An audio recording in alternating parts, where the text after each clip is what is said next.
श्री कृष्ण गोविंद हरे मुरारी हे नाथ नारायण वासुदेवा श्री कृष्ण गोविंद हरे मुरारी हे नाथ नारायण वासुदेवा श्री कृष्ण गोविंद हरे मुरारी हे नाथ नारायण वासुदेवा श्री कृष्ण गोविंद हरे मुरारी हे नाथ नारायण वासुदेवा हे नाथ नारायण वासुदेवा हे नाथ नारायण वासुदेवा हे नाथ नारायण वासुदेवा हे नाथ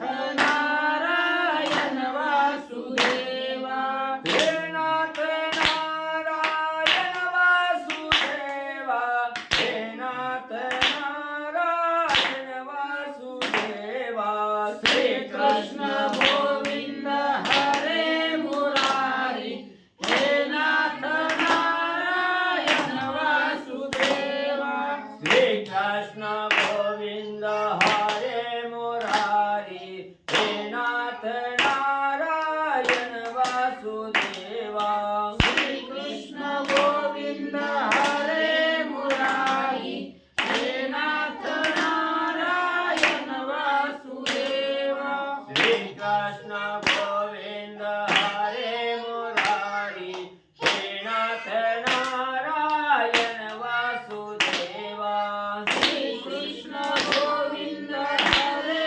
मुरारी हे नाथ नारायण वासुदेवा हे नाथ नारायण वासुदेवा हे नाथ नारायण वासुदेवा हे नाथ नारायण वासुदेवा हे नाथ नारायण वासुदेवा हे नाथ नारायण वासुदेवा हे नाथ नारायण वासुदेवा श्री कृष्ण गोविंद हरे मुरारी हे नाथ नारायण वासुदेवा श्री कृष्ण गोविंद हरे मुरारी हे नाथ नारायण वासुदेवा श्री कृष्ण गोविंद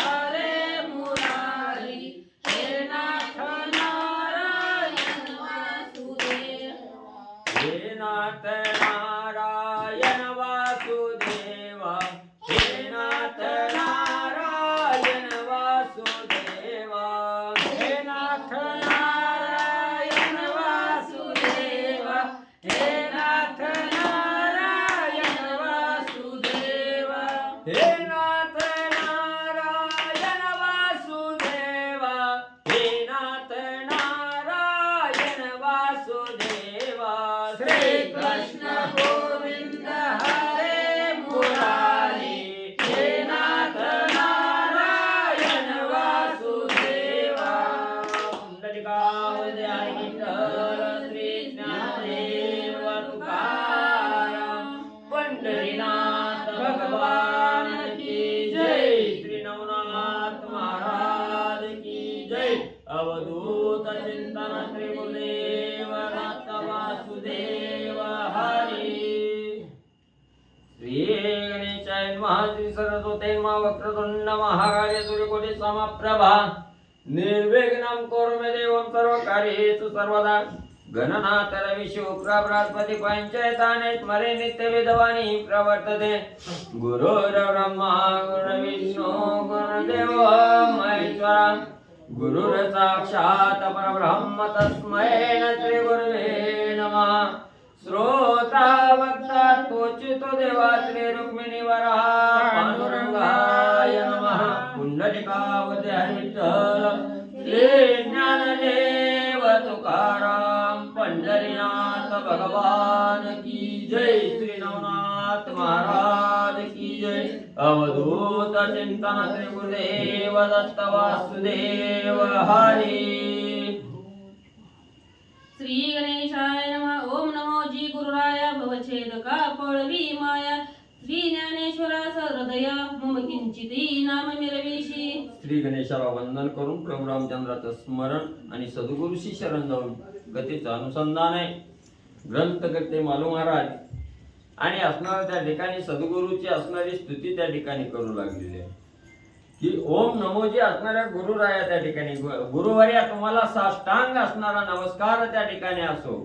आणि या असणाऱ्या त्या ठिकाणी म्हणजे भवरूपी सागर त्या ठिकाणी तारून जात असताना भवरूपी संसारातून त्या ठिकाणी तारून जात असताना याच्यामध्ये जी असणारी माया आहे त्या ठिकाणी मोह आहे ममता आहे ही सगळी म्हणजे त्या ठिकाणी पळवून लावणारा आणि ज्ञानेश्वर असणाऱ्या माऊलीच्या हृदयामध्ये सदैव वास्तव्य त्या ठिकाणी करणाऱ्या म्हणून त्या ठिकाणी माझा असणारा जो ग्रंथ या ठिकाणी आहे या ग्रंथाला आणि कृपा आशीर्वाद म्हणजे द्यावा. अगं हे ज्ञान दिवटी अम्मा साधका जे दिटी फिरवला एसी पूर्ण कोटी हितकारक महाराजा. आणि कसं आहे असणाऱ्या ज्ञानाची ड्युटी असणाऱ्या ज्ञानाचा सागर त्या ठिकाणी असणारे माऊली महाराज तुम्ही आहात त्या ठिकाणी. म्हणून या असणाऱ्या साधकाला त्या ठिकाणी म्हणजे उच्च पदाला त्या ठिकाणी लावण्यासाठी तुमची असणारी कृपा दृष्टी त्या ठिकाणी व्हावी म्हणून तुम्ही असणाऱ्या त्या ठिकाणी प्रत्येक साधकाला तारून जात असताना त्याला हितकारक उपदेश त्या ठिकाणी करणारे आणि ज्ञानेश्वर माऊली तुम्ही सद्गुरू म्हणले त्या ठिकाणी आहात. तरी मागिले देई कथन विधियुक्त वीरभद्र केला प्रसन्न आणि स्वर्गवासा ते भोगून महिला गे मचिंद्र उतरला. मग मालू महाराज कथेला सुरुवात करत असताना सांगू लागले कालच्या अध्यायाच्या ठिकाणी काय केलेलं आहे असणारा त्या ठिकाणी मच्छिंद्रनाथाने वीरभद्राचा असणारा राग त्या ठिकाणी शांत केला. महादेवजींनी मध्यस्थी त्या ठिकाणी केली. वीरभद्राला असणारा आनंद त्या ठिकाणी महादेवजींनी दिला आणि असणाऱ्या म्हणजे मच्छिंद्रनाथाचं आणि वीरभद्राचं सख्यत्व त्या ठिकाणी केलं. त्याच वेळेस असणारे मच्छिंद्रनाथ आणि असणाऱ्या भगवंताबरोबर असणाऱ्या स्वर्गाच्या ठिकाणी गेले. स्वर्गाच्या असणारे उपभोग त्या ठिकाणी घेतले आणि नंतर परत स्वर्गाहून मच्छिंद्रनाथ पृथ्वी तलावर मल्ले आले. आणि वज्रवाटिके वज्र भगवती तोशिले स्नानाप्रती उष्णोदकी भोगावती जगा माझी मिरविली. आणि त्यानंतर असणाऱ्या म्हणजे मच्छिंद्रनाथाने असणाऱ्या त्या ठिकाणी भोगावतीच्या असणाऱ्या गरम पाण्यानं असणाऱ्या वज्र भगवतीला असणारं स्नान त्या ठिकाणी घातलं आणि भोगावतीला असणाऱ्या म्हणजे त्या ठिकाणी भगवती देवीला असणारं प्रसन्न त्या ठिकाणी केलं आणि जगामध्ये असणाऱ्या भगवती मातेची कीर्ती आणि त्या ठिकाणी म्हणजे पसरवली. या परी द्वारका करुणी तीर्थ गोमती स्नान विधी यथार्थ करुणी या द्वारकानाथ प्रसन्न चित्ती या गळा. मग यानंतर असणाऱ्या द्वारकेच्या ठिकाणी म्हणजे असणारे मच्छिंद्रनाथ त्या ठिकाणी गेले. तिथं असणाऱ्या गोमती नदीचं स्नान त्या ठिकाणी केलं. द्वारकाधीशाचं असणारं दर्शन त्या ठिकाणी घेतलं. मन असणार आणि प्रसन्न म्हणजे मच्छिंद्रनाथाचं झालं. त्यावरी आला योध्येसी तरी श्रोत्या कथा परियेसी स्नान करुणी शरयू तीरासी राम दर्शना जातसे. मग तिथून पुढे असणाऱ्या त्या ठिकाणी म्हणजे अयोध्येचा मार्ग धरला. अयोध्येच्या ठिकाणी असणारे म्हणजे मच्छिंद्रनाथ त्या ठिकाणी आले आणि आल्याबरोबर असणाऱ्या अयोध्येच्या ठिकाणी मच्छिंद्रनाथाची काय कथा त्या ठिकाणी घडली गेली याच्या विषयीचं सविस्तर वर्णन तुम्हाला त्या ठिकाणी सांगतो. ग्रंथकर्ते सांगू लागले आणि मच्छिंद्रनाथाने असणाऱ्या शरयू नदीमध्ये अयोध्येच्या ठिकाणी स्नान त्या ठिकाणी केलं आणि प्रभू रामचंद्राच्या मंदिरात जाऊन रामाचं दर्शन त्या ठिकाणी घ्यावं म्हणून असणारे मच्छिंद्रनाथ राम दर्शनासाठी निघाले.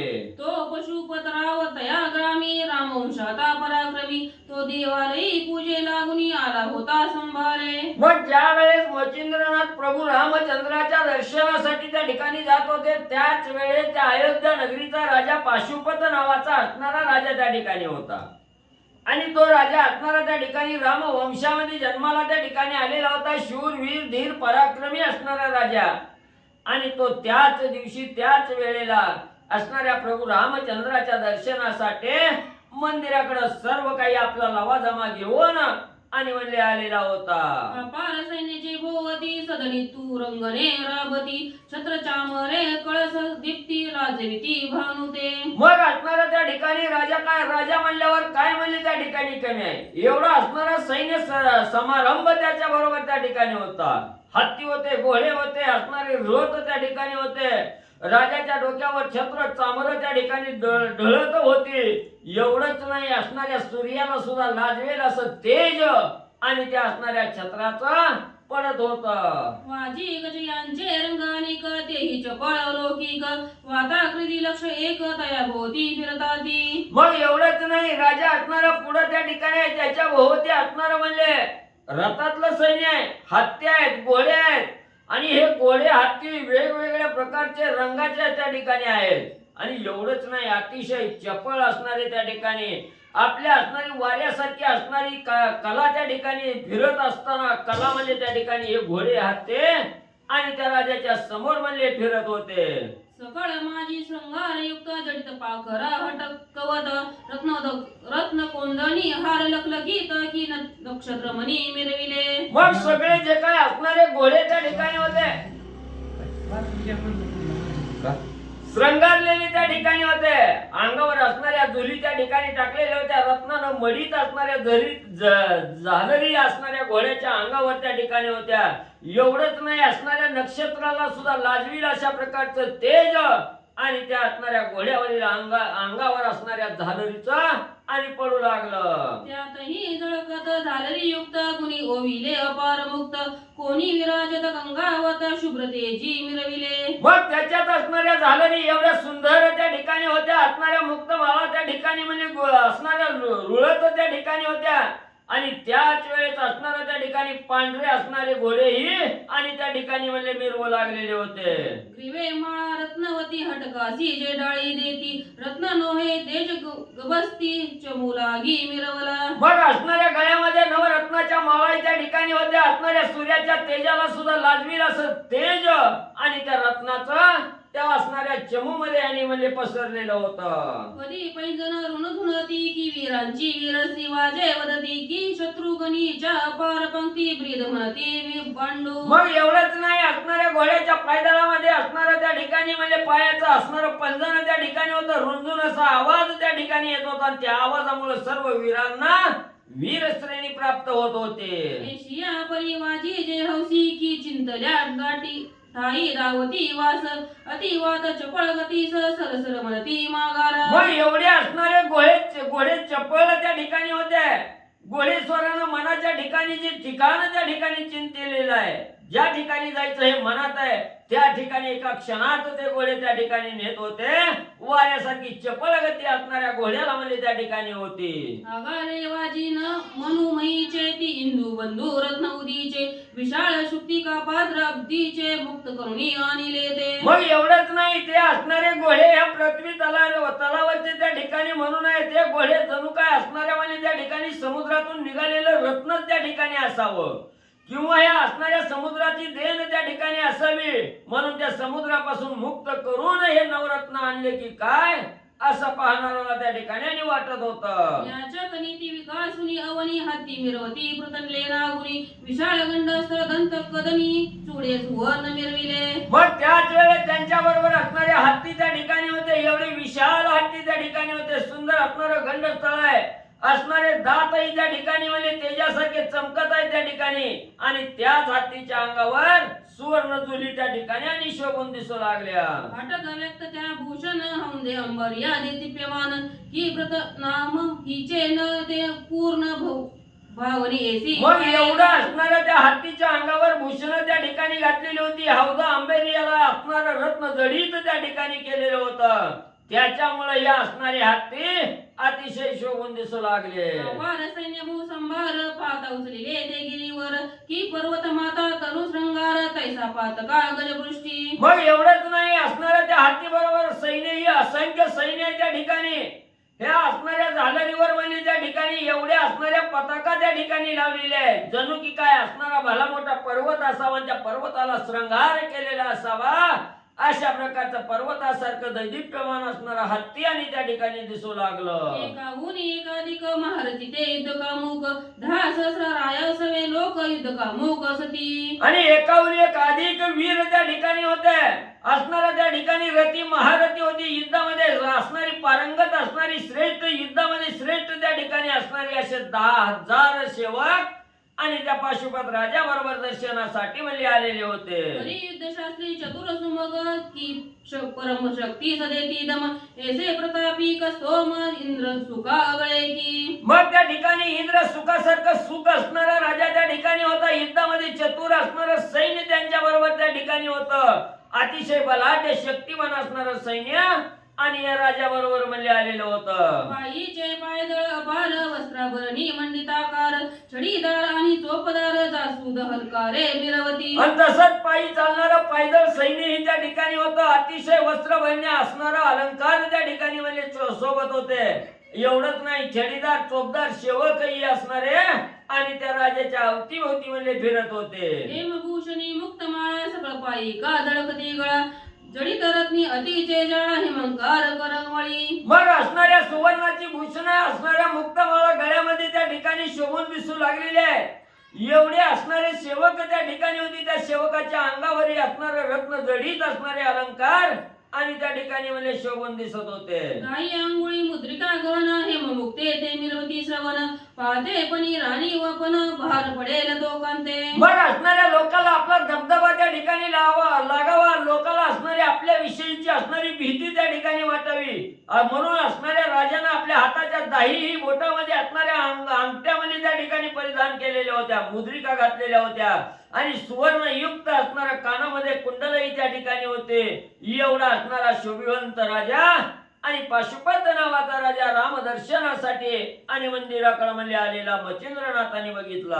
असो येशी अपार संपत्ती मिरवला पशुपत अयोध्यापती ते सगळं दाटी देवळा भोवती राजीने मिरवली. मग असो आयशा असणाऱ्या अपार संपत्तीचा मालक त्या ठिकाणी असणारा अयोध्या नगरीचा राजा पाशुपत त्या ठिकाणी होता आणि एवढं आपलं सगळं सैन्य घेऊन या असणाऱ्या राम मंदिराच्या जवळ त्या ठिकाणी आलेला आहे. त्याच्या मागोमाग त्याचं सैन्यही आणि त्या ठिकाणी म्हणजे दिसलं गेलं. त्यात श्री राम दर्शना कारण जाता झाला योग द्रुम परी ते द्वारपाळ परम नाथा लागी बोलत.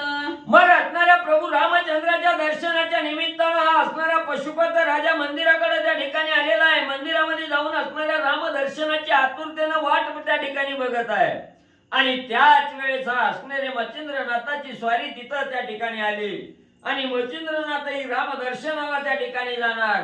तेवढ्यात राम मंदिरामध्ये असणारे जे रक्षक होते, द्वारपाल होते, त्यांनी असणाऱ्या मच्छिंद्रनाथाला त्या ठिकाणी थांबवून काय असणारे सेवक बोलू लागले. परम पाप संचला तुंबळ तेव्हा मिरवे द्वारपाळ प्रथम धर्मा लागी काळ अधर्म परी मिरवत असे. मग ग्रंथकर्ते त्या ठिकाणी सांगताय जे असणाऱ्या देवताच्या दारावर जे रखवालदार त्या ठिकाणी असतात किंवा द्वारपाळ त्या ठिकाणी असतात, हे द्वारपाळाची असणारी चाकरी कवामध्ये त्या ठिकाणी एखाद्या साधकाला मिळते.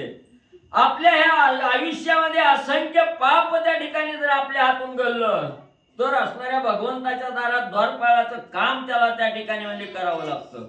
पहिलं असणारं त्या ठिकाणी म्हणजे धर्मानुसार असणारं कार्य न करता धर्माला दूषण लागेल असं कार्य ज्यानं त्या ठिकाणी केलं, अधर्मानं त्या ठिकाणी जो वागला त्याला असणाऱ्या भगवंताच्या दारात द्वारपाळाचं काम म्हणले मिळतं. या धर्मद्वारीचे म्हणती श्वान ते द्वारपाळ द्वार रक्षण आपण बुडून यजमान बुडवू पाहती निश्चय. मग जे असणारे द्वारपाळ म्हणजे असणाऱ्या मंदिराच्या दारावर त्या ठिकाणी असतात, ते द्वारपाळ म्हणजे असणाऱ्या धर्माला आडवं येणारं कुत्र म्हणजे त्या ठिकाणी म्हणतात. म्हणून त्यांना असणारं चांगलं कळत नाही, वाईट त्या ठिकाणी कळत नाही. आणि द्वारपाळाचं लक्षण काय असतं त्या ठिकाणी, स्वतः तर बुडायचं पण दुसऱ्याला सुद्धा त्या ठिकाणी बुडवायचं. म्हणजे जो असणारा त्या ठिकाणी शुद्ध अंतःकरणानं भगवंताच्या दर्शनाला त्या ठिकाणी आलाय पण त्याला भगवंतापासून लांब त्या ठिकाणी ढकलायचं, त्याला आडकाठी त्या ठिकाणी आणायची, हे कार्य आपल्या हातून ज्या वेळेस पापात्मक कर्म त्या ठिकाणी घडतं, पापात्मक कर्माचा मोठा संचय त्या ठिकाणी होतो, तेव्हा द्वारपाळाचं काम म्हणजे करावं लागतं. महानष्ट जाता समोर कदान म्हणती लहान थोर न भिडे चित्ती परमनिष्ठूर वाचे कठोर बोलती. बघा म्हणजे असणाऱ्या एखाद्या मंदिरात त्या ठिकाणी भगवंताच्या दर्शनासाठी जावा, तिथं असणारा म्हणजे काठी हातात घेऊन असणारा द्वार रक्षक म्हणजे त्या ठिकाणी असतो. तो आपल्याला आज जाता जाता थांबवतो दारावर त्या ठिकाणी आणि कसं असणाऱ्या मंदिरामध्ये भगवंताचं दर्शन त्या ठिकाणी घ्यायचं म्हणजे की मागून काठीनं डवतो तो पुढे चला म्हणून त्या ठिकाणी लावतो आणि त्याला म्हणजे असणारं बोलण्याचं तारतम्य सुद्धा त्या ठिकाणी नसतो. समोरच्याचा अंतकरण दुखतं का नाही दुखत त्यावेळी तो द्वारपाळ त्या ठिकाणी अपशब्दाचा मारा त्या ठिकाणी करतो, अहित त्या ठिकाणी बघतो आणि असणारा महानष्ट असणारा द्वारपाळ त्या ठिकाणी असतो. त्याला लहान कळत नाही, मोठं त्या ठिकाणी कळत नाही, निष्ठुर शब्दानं त्या ठिकाणी आणि म्हणले बोलतो. सप्त जन्म तस्कर नीती शतभ्रमा त्या दया घडती तेव्हा तो पावे द्वारपाळ क्षिती धर्म विनाश रायाचा. मग जो असणारा त्या ठिकाणी म्हणले 7 जन्म म्हणले असणारा त्या ठिकाणी चोरी करतो म्हणले त्या ठिकाणी, किंवा असणाऱ्या 100 ब्रह्महत्या त्याच्या हातून म्हणजे त्या ठिकाणी घडलेल्या असतात, त्यावेळी त्याला द्वारपाळाचं काम म्हणजे त्या ठिकाणी लागतं. आणि जो द्वारपाळ त्या ठिकाणी होतो तो धर्माचा नाश करणारा त्या ठिकाणी असतोय, म्हणून त्याला द्वारपाळाची आणि सेवा द्वारपाळाची चाकरी आणि म्हणले करावी लागते. ऐसिये परी द्वारपाळ राजद्वारी असती सगळ पचिंद्र जाता उता वेळ हटकुरी डंभ गेली असे. बरं, असे हे अविचारी धर्माचा विनाश त्या ठिकाणी करणारी अविवेकी असणारी द्वारपाळ त्या ठिकाणी असतात. धर्माला आड येणारं कुत्र त्या ठिकाणी असतं, म्हणून असे अनेक द्वारपाळ म्हणजे राजाच्या दरबारामध्ये त्या ठिकाणी असतात. आणि त्याच वेळेस मचिंद्रनाथाची स्वारी प्रभू रामचंद्राच्या दर्शनासाठी आली, त्यावेळी त्या द्वारपाळाने अविचारी अविवेकी असणाऱ्या द्वारपाळाने लगेच असणाऱ्या मचिंद्रनाथाला मंदिरात जाण्यापासून रोखलं आणि काय बोलू लागले. तीव्रवाचे बोलती वचन म्हणती कान फाडूनी बुद्धिहीन कोठे जाशी तांतडीने मतिमंद हे मूर्ख. आणि मचिंद्रनाथाला दारावर त्या ठिकाणी अडवलं.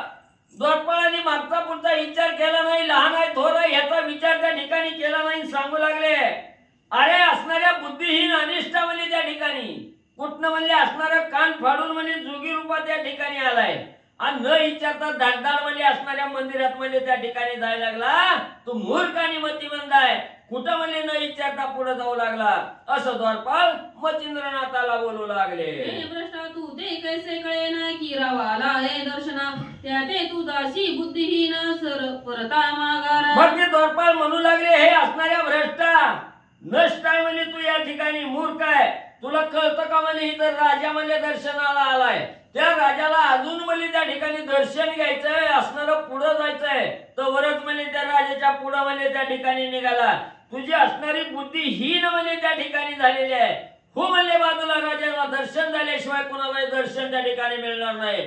हो बाजूला म्हणजे बाजूला असणारा आणि त्या ठिकाणी द्वारपाळ कठोर वचनानं मचिंद्रनाथाला बोलू लागले. ऐसे मुनी निष्ठुर वचन हाती लोटिले मचिंद्रनाथा प्रती एकेने करुणी परमचिती विक्षेपाते पातल. बघ असं त्या ठिकाणी हो बाजूला म्हटला, त्याच्या अंगाला धक्का असणाऱ्या मचिंद्रनाथाच्या अंगाला धक्का दिला, बाजूला त्या ठिकाणी ढकललं. त्याच वेळेस मचिंद्रनाथाला अतिशय चित्ताच्या ठिकाणी राग त्या ठिकाणी आला, विक्षेप मनामध्ये त्या ठिकाणी झाला आणि मचिंद्रनाथ पुढे काय त्या ठिकाणी करू लागले. परी तो सर्वज्ञ संतापाशी वेग अरगळा घाली त्यासी तो म्हणे सेवकांशी संवाद करणे विहित नव्हे. ज्या वेळेस द्वारपाळानं मचिंद्रनाथाच्या अंगाला ढकलून बाजूला त्या ठिकाणी सरलं, तळपायाच्या मस्तकाला गेली, अतिशय राग मचिंद्रनाथाला त्या ठिकाणी आला. पण क्षणभंगूर विचार त्या ठिकाणी केला आणि आपल्या असणाऱ्या रागाला आवर घातली, विवेकाला जागृत मचिंद्रनाथांनी त्या ठिकाणी केलं. मनामध्ये विचार केला, दिल्या घेतल्याची दिलेल्या चाकरीची असणारी सेवक त्या ठिकाणी असतात, म्हणून म्हणजे ह्या असणाऱ्या सालगाड्याला काय म्हणजे त्या ठिकाणी आता शिक्षा करावी, ह्यांना दोष देणं म्हणजे त्या ठिकाणी काही उपयोगीचं होणार नाही, यांच्या बरोबर बोलणंच म्हणजे त्या ठिकाणी नको, असं असणाऱ्या मचिंद्रनाथाने विचार केला. पती स्वाधीन पतिव्रता की पात्र सोये वाये सरिता देवी बुद्धी करुणी पशुपता सेवक सेवा आव्हानिती. मग सेवकाचं काय काम असतं म्हणजे जसं असणारी स्त्री पतीच्या आज्ञेत त्या ठिकाणी असते, पतीच्या शब्दाबाहेर असणारी पत्नी त्या ठिकाणी जात नाही, किंवा असणाऱ्या पाण्याचा झरा जसा उतार त्या ठिकाणी मिळेल त्या उतारानं म्हणजे असणारं पाणी त्या ठिकाणी वाहतं. म्हणून म्हणजे जसं असणारं पत्नी पतीच्या वचनाधीन त्या ठिकाणी असते, तसे हे सेवक हे पगारीचे असतात त्या ठिकाणी, त्यांना 4 पैसे पगार येते म्हणून मालक जसं सांगेल तसं म्हणजे त्या ठिकाणी करतोय. म्हणून आपण असणाऱ्या सेवकाला दोष देणं चुकीचं आहे. की सुई मागे गुंतो जाता की मित्रा मागे रश्मी येता धनु बुद्धी पशुपता सेवक सेवा आव्हानिती. किंवा म्हणले असणाऱ्या सुई आहे म्हणले त्या ठिकाणी आणि सुईच्या छिद्रातून दोरा त्या ठिकाणी वावायचा आहे, मग ते छिद्र दिसल्याबरोबर दोरा आपोआप म्हणले त्या सुईच्या मागा म्हणले त्या ठिकाणी जातो. किंवा असणारा सूर्य आहे, सूर्य जसा जसा पुढे जाईल त्याच्याबरोबर त्याचं असणारी किरण म्हणजे त्याच्याबरोबर त्या ठिकाणी जातात. सूर्याला सोडून किरण त्या ठिकाणी राहत नाही. तसं म्हणजे हे असणाऱ्या पाशुपत राजाची जशी बुद्धी आहे, जसे विचार आहेत, त्या विचाराप्रमाणे त्याचे सेवकही त्या ठिकाणी आचरण करतात. अशा प्रकारे मच्छिंद्रनाथ विचार करू लागले की रत्ना मागे सकळ कडा माऊली सवे आव्हाना बाळा तदनु बुद्धी अयोध्या नरपाळा सेवक सेवा आव्हानी ती. किंवा म्हणजे असणाऱ्या त्या ठिकाणी रत्न आहे, त्या रत्नाचं तेज त्याच्याप्रमाणेच म्हणजे त्या ठिकाणी पसरतं. किंवा जसं आई पुढे जाईल तसं असणारं लहान बाळ आहे, बाळ ही आईच्या मागं म्हणजे त्या ठिकाणी जातं. जिकडं आई जाते तिकडं बाळ म्हणजे त्या ठिकाणी जातं. किंवा आईच्या विचारावर असणारा बाळ त्या ठिकाणी म्हणजे वागतो. तसा हा पाशुपत राजा अयोध्या नगरीचा राजा आहे त्या ठिकाणी. मग या राजा जसं सांगल तसं सेवक त्या ठिकाणी काम करतात. सेवकाला एकच असतं, मालकाचं ऐकणं, 4 पैसे घेऊन घरी जाणं, म्हणून सेवकाला दोष देऊ नये. की माळी मळ्याचा योजनी पंत संयुक्त सोडी उदगात तदनु बुद्धी पशुपत सेवक सेवा आव्हानी ती. किंवा असणारा म्हणजे शेताचं राखण करणारा शेतकरी आहे, किंवा असणाऱ्या बागेचं रक्षण करणारा माळी आहे त्या ठिकाणी. माळी हा असणारा त्या ठिकाणी आपली बाग कुणीकडे आहे त्याचा मार्ग त्या ठिकाणी धरून जातो. त्याचं मालकानं सांगितल्याप्रमाणे रोज त्या असणाऱ्या झाडाला पाणी देणं, बागेला पाणी देणं हे कार्य त्याचं त्या ठिकाणी असतं. कारण मालकानं सांगितलेलं असतं, म्हणून ते काम त्या ठिकाणी चोख बजावायचं. हा सेवकाचा असणारा धर्म आहे त्या ठिकाणी. म्हणून म्हणजे त्यानुसार असणाऱ्या पाशुपत राजा, पाशुपत राजानं ह्याला सांगितलं म्हणून ही असणारं कार्य त्या ठिकाणी करू लागलेलं आहे. असा विचार मच्छिंद्रनाथांनी केला. तेसी शब्दा सद्गुणवाणी बोधी सकळा विवेक खानी बंधनी निर्मोनी विक्षेप मनाचे चरणी घालिता झाला महाराजा. मग असा हा सद्गुणाची खान असणाऱ्या मच्छिंद्रनाथ आहे. आणि त्याने ही बोधरूपी मनावर असणारी आरगळ त्या ठिकाणी घातली. विवेकाला जागृत त्या ठिकाणी केलं, राग शांत त्या ठिकाणी केला.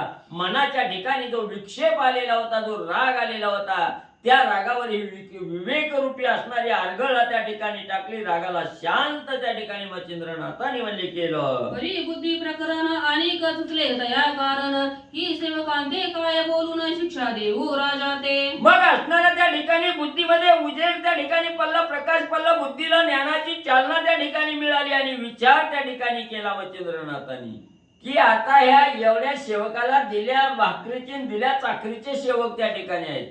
म्हणून ह्याने आपल्याला अडवलं, म्हणून रागाच्या भरात ह्यांना त्या ठिकाणी ताडण करणं किंवा ह्यांना शिक्षा त्या ठिकाणी लावणं किंवा ह्यांना व्यर्थ त्या ठिकाणी बोलून आपली वेळ वाया घालवणं हे काय बरोबर त्या ठिकाणी नाही.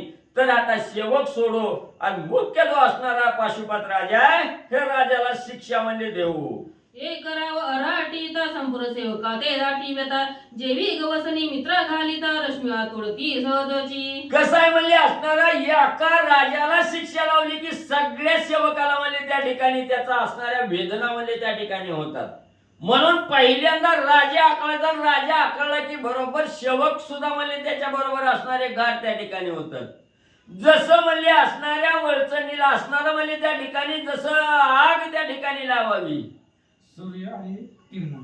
मग जसं म्हणजे असणारं त्या ठिकाणी सूर्य आहे म्हणजे सूर्याचं असणारं तेज त्या ठिकाणी आहे. त्या तेजाबरोबर सूर्याबरोबर जशी सूर्याची किरण त्या ठिकाणी आपोआप म्हणजे सूर्याच्या मागे त्या ठिकाणी जातात, तसं म्हणजे या ठिकाणी राजाला शिक्षा दिली की असणाऱ्या सेवकाला सुद्धा दुःख आणि त्या ठिकाणी म्हणजे होतं. शरीरी कोठे घालिता गाय परिसरोपरी दुःख होय तदनु शिक्षा योजिता राया दुःख मिरवी व्रत नेते. किंवा म्हणजे असणारं शरीर आहे, शरीराच्या पायाच्या बोटाला जरी काटा त्या ठिकाणी टोचला गेला, काटा रुतला तर सगळ्या शरीराला वेदना त्या ठिकाणी होतात. कुठल्याही शरीराच्या एका अवयवाला असणारी जखम झाली की सगळं दुःख असणाऱ्या शरीराला त्या ठिकाणी भोगावं लागतं. म्हणून म्हणजे आता फक्त असणाऱ्या राजाला शिक्षा त्या ठिकाणी द्यायची. राजाला शिक्षा दिली की सगळ्या असणाऱ्या सेवकाला सुद्धा शिक्षेची बाधा म्हणले होते. ऐसे योजनी मच्छिंद्रनाथा भस्मची मोठी कवळी हाता सर्पशास्त्र मंत्र प्रयुक्त रामनामी जल्पला. मग असा विचार त्या ठिकाणी केला, मुख्य राजा धरायचा, राजाला शिक्षा त्या ठिकाणी लावायची असा विचार मच्छिंद्रनाथांनी केला. काटे म्हणजे असणाऱ्या भस्माची झोळी होती, त्याच्यात हात त्या ठिकाणी घातला, भस्माची चिमुटी त्या ठिकाणी घेतली, त्या असणाऱ्या चिमुटीवर स्पर्श अस्त्राचा मंत्र त्या ठिकाणी जपला गेला आणि रामनामाचं स्मरण करत तो असणारा मंत्र. एकीकडे पाशुपत देवबंधू बुद्धांजली ओवनी प्रणत रामासमुख दंडवाट मही मस्तक ठेवीतसे. मग ते असणारी भस्म चिमुटी हातामध्ये घेतली, त्याच्यावर असणारा स्पर्शास्त्राचा मंत्र त्या ठिकाणी जपला आणि थोडा वेळ असणारा मंत्र त्या ठिकाणी म्हणत असताना इकडे असणारा राजा ह्या प्रभू रामचंद्राच्या मंदिरामध्ये त्या ठिकाणी आलेला आहे. दोन्ही हात त्या ठिकाणी जोडलं आणि भगवंताच्या समोर त्या ठिकाणी हात जोडून दंडवत घालण्यासाठी आपलं असणारं मस्तक आणि असणाऱ्या जमिनीवर म्हणले त्या ठिकाणी टेकवलं. नमस्कार असणारा पाशुपत राजा डोकं टेकवून घालू लागलेला असताना तो स्पर्श मंत्र एवढी निकट करिता झाला अंगी जगट होता मही पाट भाळा जज झालीसे. आणि तेवढ्यात मच्छिंद्रनाथाने ती असणारी स्पर्शास्त्राची भस्म चिमुटी त्या ठिकाणी सोडली गेली.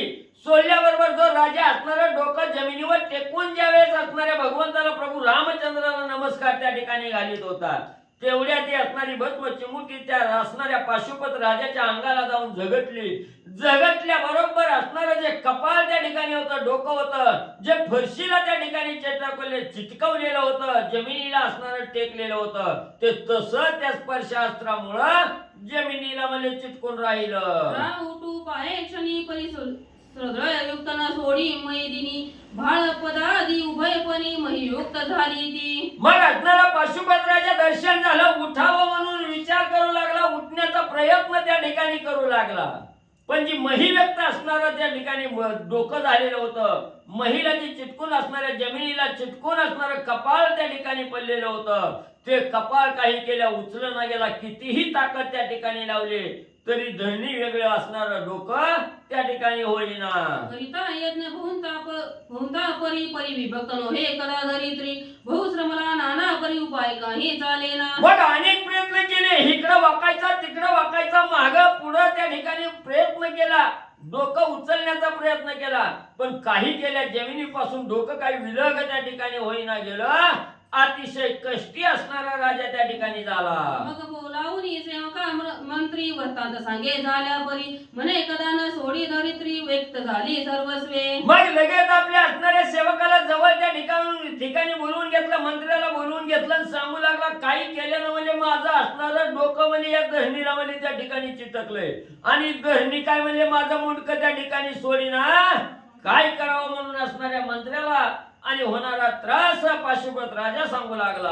परी मंत्री बुद्धिमत एकटाची तेव्हा बाहेर येत सेवका पुसे रळी मात कोणी कोणा ते झाली का. राजाने सांगितलं, बाबा मी खाली वाकलोय तसाच म्हणजे वाकून त्या ठिकाणी गेलोय, मला सरळ व्हायला येईना, धरणीला डोकं चिटकलेलं त्या ठिकाणी बाजूला होईना गेला. मंत्र्यानं राजाचं बोलणं त्या ठिकाणी ऐकलं, त्याच्या मनामध्ये काहीतरी विचार त्या ठिकाणी आला. राजाचं बोलणं ऐकलं, तसाच असणारा म्हणजे मंदिराच्या बाहेर त्या ठिकाणी आला आणि जी काय असणारी सगळी प्रजा होती, लोक होते, त्यांच्यामध्ये येऊन तो असणारा सद्बुद्धीचा प्रधान त्या ठिकाणी विचारू लागला, बाबांनो इथं कुणी कुणाला खोड्या केल्या का, कोणी कुणाचं भांडण तंटा काही म्हणजे झालाय का. मनात म्हणे कोणी जती आला असेल नगराप्रती गांजीला असेल राजदूती म्हणून शोभला असेल तो. पुन्हा असणाऱ्या म्हणजे त्या ठिकाणी त्या मंत्र्यानं मनात विचार त्या ठिकाणी करू लागला की कोणतरी असणारा जती म्हणजे आपल्या गावात त्या ठिकाणी आला असावा, त्या जतीला म्हणजे कुणीतरी आपल्या गावातील लोकांनी त्या ठिकाणी त्रास दिला असेल, गांजून त्या ठिकाणी सोडला असेल, म्हणून म्हणजे तो असणारा जती हित म्हणजे असणारा क्रोधानं म्हणजे कोपलेला असावा. मग त्यांचे शोभ न येता क्षोभवरीला भेट भगवंता तयाने साधू जळी क्षळिता क्रोधनावरे देवासी. मग म्हणजे असणारा त्या ठिकाणी एक योगी संन्यासी जती म्हणजे त्या ठिकाणी आला असावा, त्याला कुणीतरी म्हणजे छळलं असावं आणि जो साधक असणाऱ्या योगीला जतीला किंवा असणाऱ्या संन्याशाचं छळण त्या ठिकाणी करतो, त्यावेळेस भगवंताला त्याचा कैवार त्या ठिकाणी येतो, त्याचं दुःख भगवंताला त्या ठिकाणी सहन होत नाही, म्हणून म्हणजे भगवंत त्या साधकाला छळण्यासाठी त्या ठिकाणी येतो, म्हणून म्हणजे ही राजाची परिस्थिती झाली असावी. मही श्रेष्ठ तो अत्रिनंदन परिउगेची क्षोभ होऊनी आपले मन श्री अंबरोस ऋषीचे केले छळण तरी न साये देवांते. मग म्हणजे त्या ठिकाणी जसं म्हणजे दुर्वास ऋषींनी म्हणजे अंबरीश राजाचं छळण त्या ठिकाणी केलं आणि ज्या वेळेस दुर्वास ऋषी अंबरीश राजाचं छळण त्या ठिकाणी करत होते, ते पाहून भगवंताला त्या ठिकाणी कळवळा आला.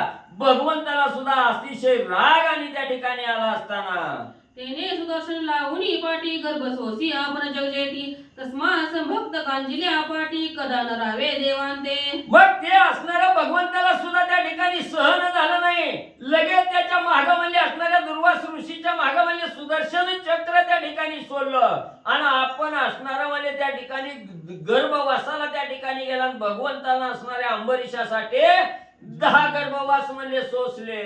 भजनी प्रेम प्रल्हाद बाळा परमावडे तळमळ निळा दानवी गांजिता उतावळा कोरडे काष्टी प्रगटला.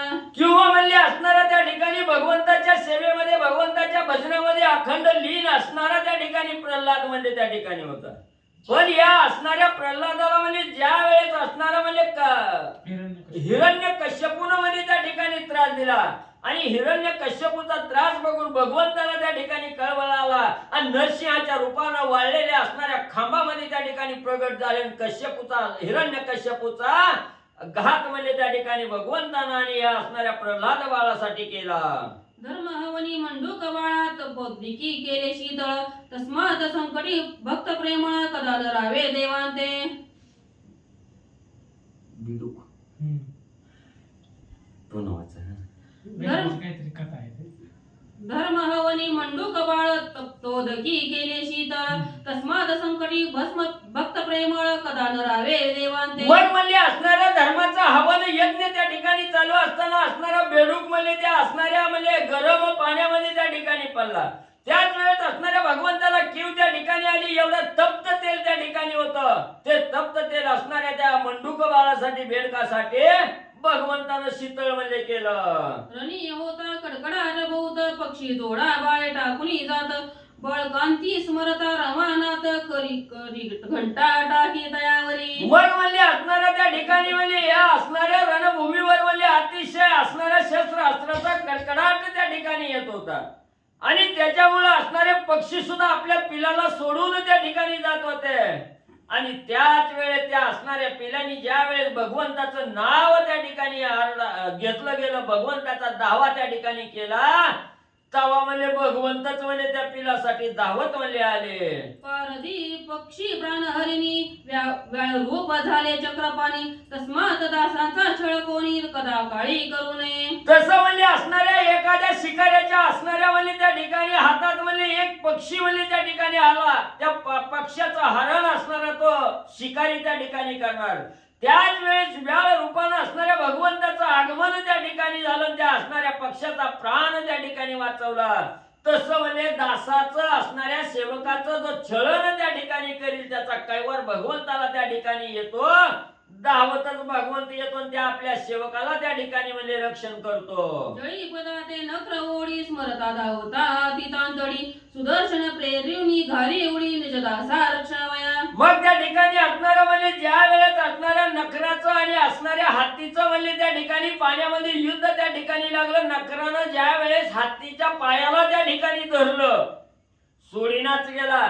त्यावेळेस हत्तीनं असणारा त्या ठिकाणी अनेक घरच्या सगळ्या बायका लेकरं मुलं सगळ्याला त्या ठिकाणी बोलवलं, सांगितलं माझी असणारी म्हणजे त्या ठिकाणी सोडवणूक करा, नखरानं मला धरलेला आहे.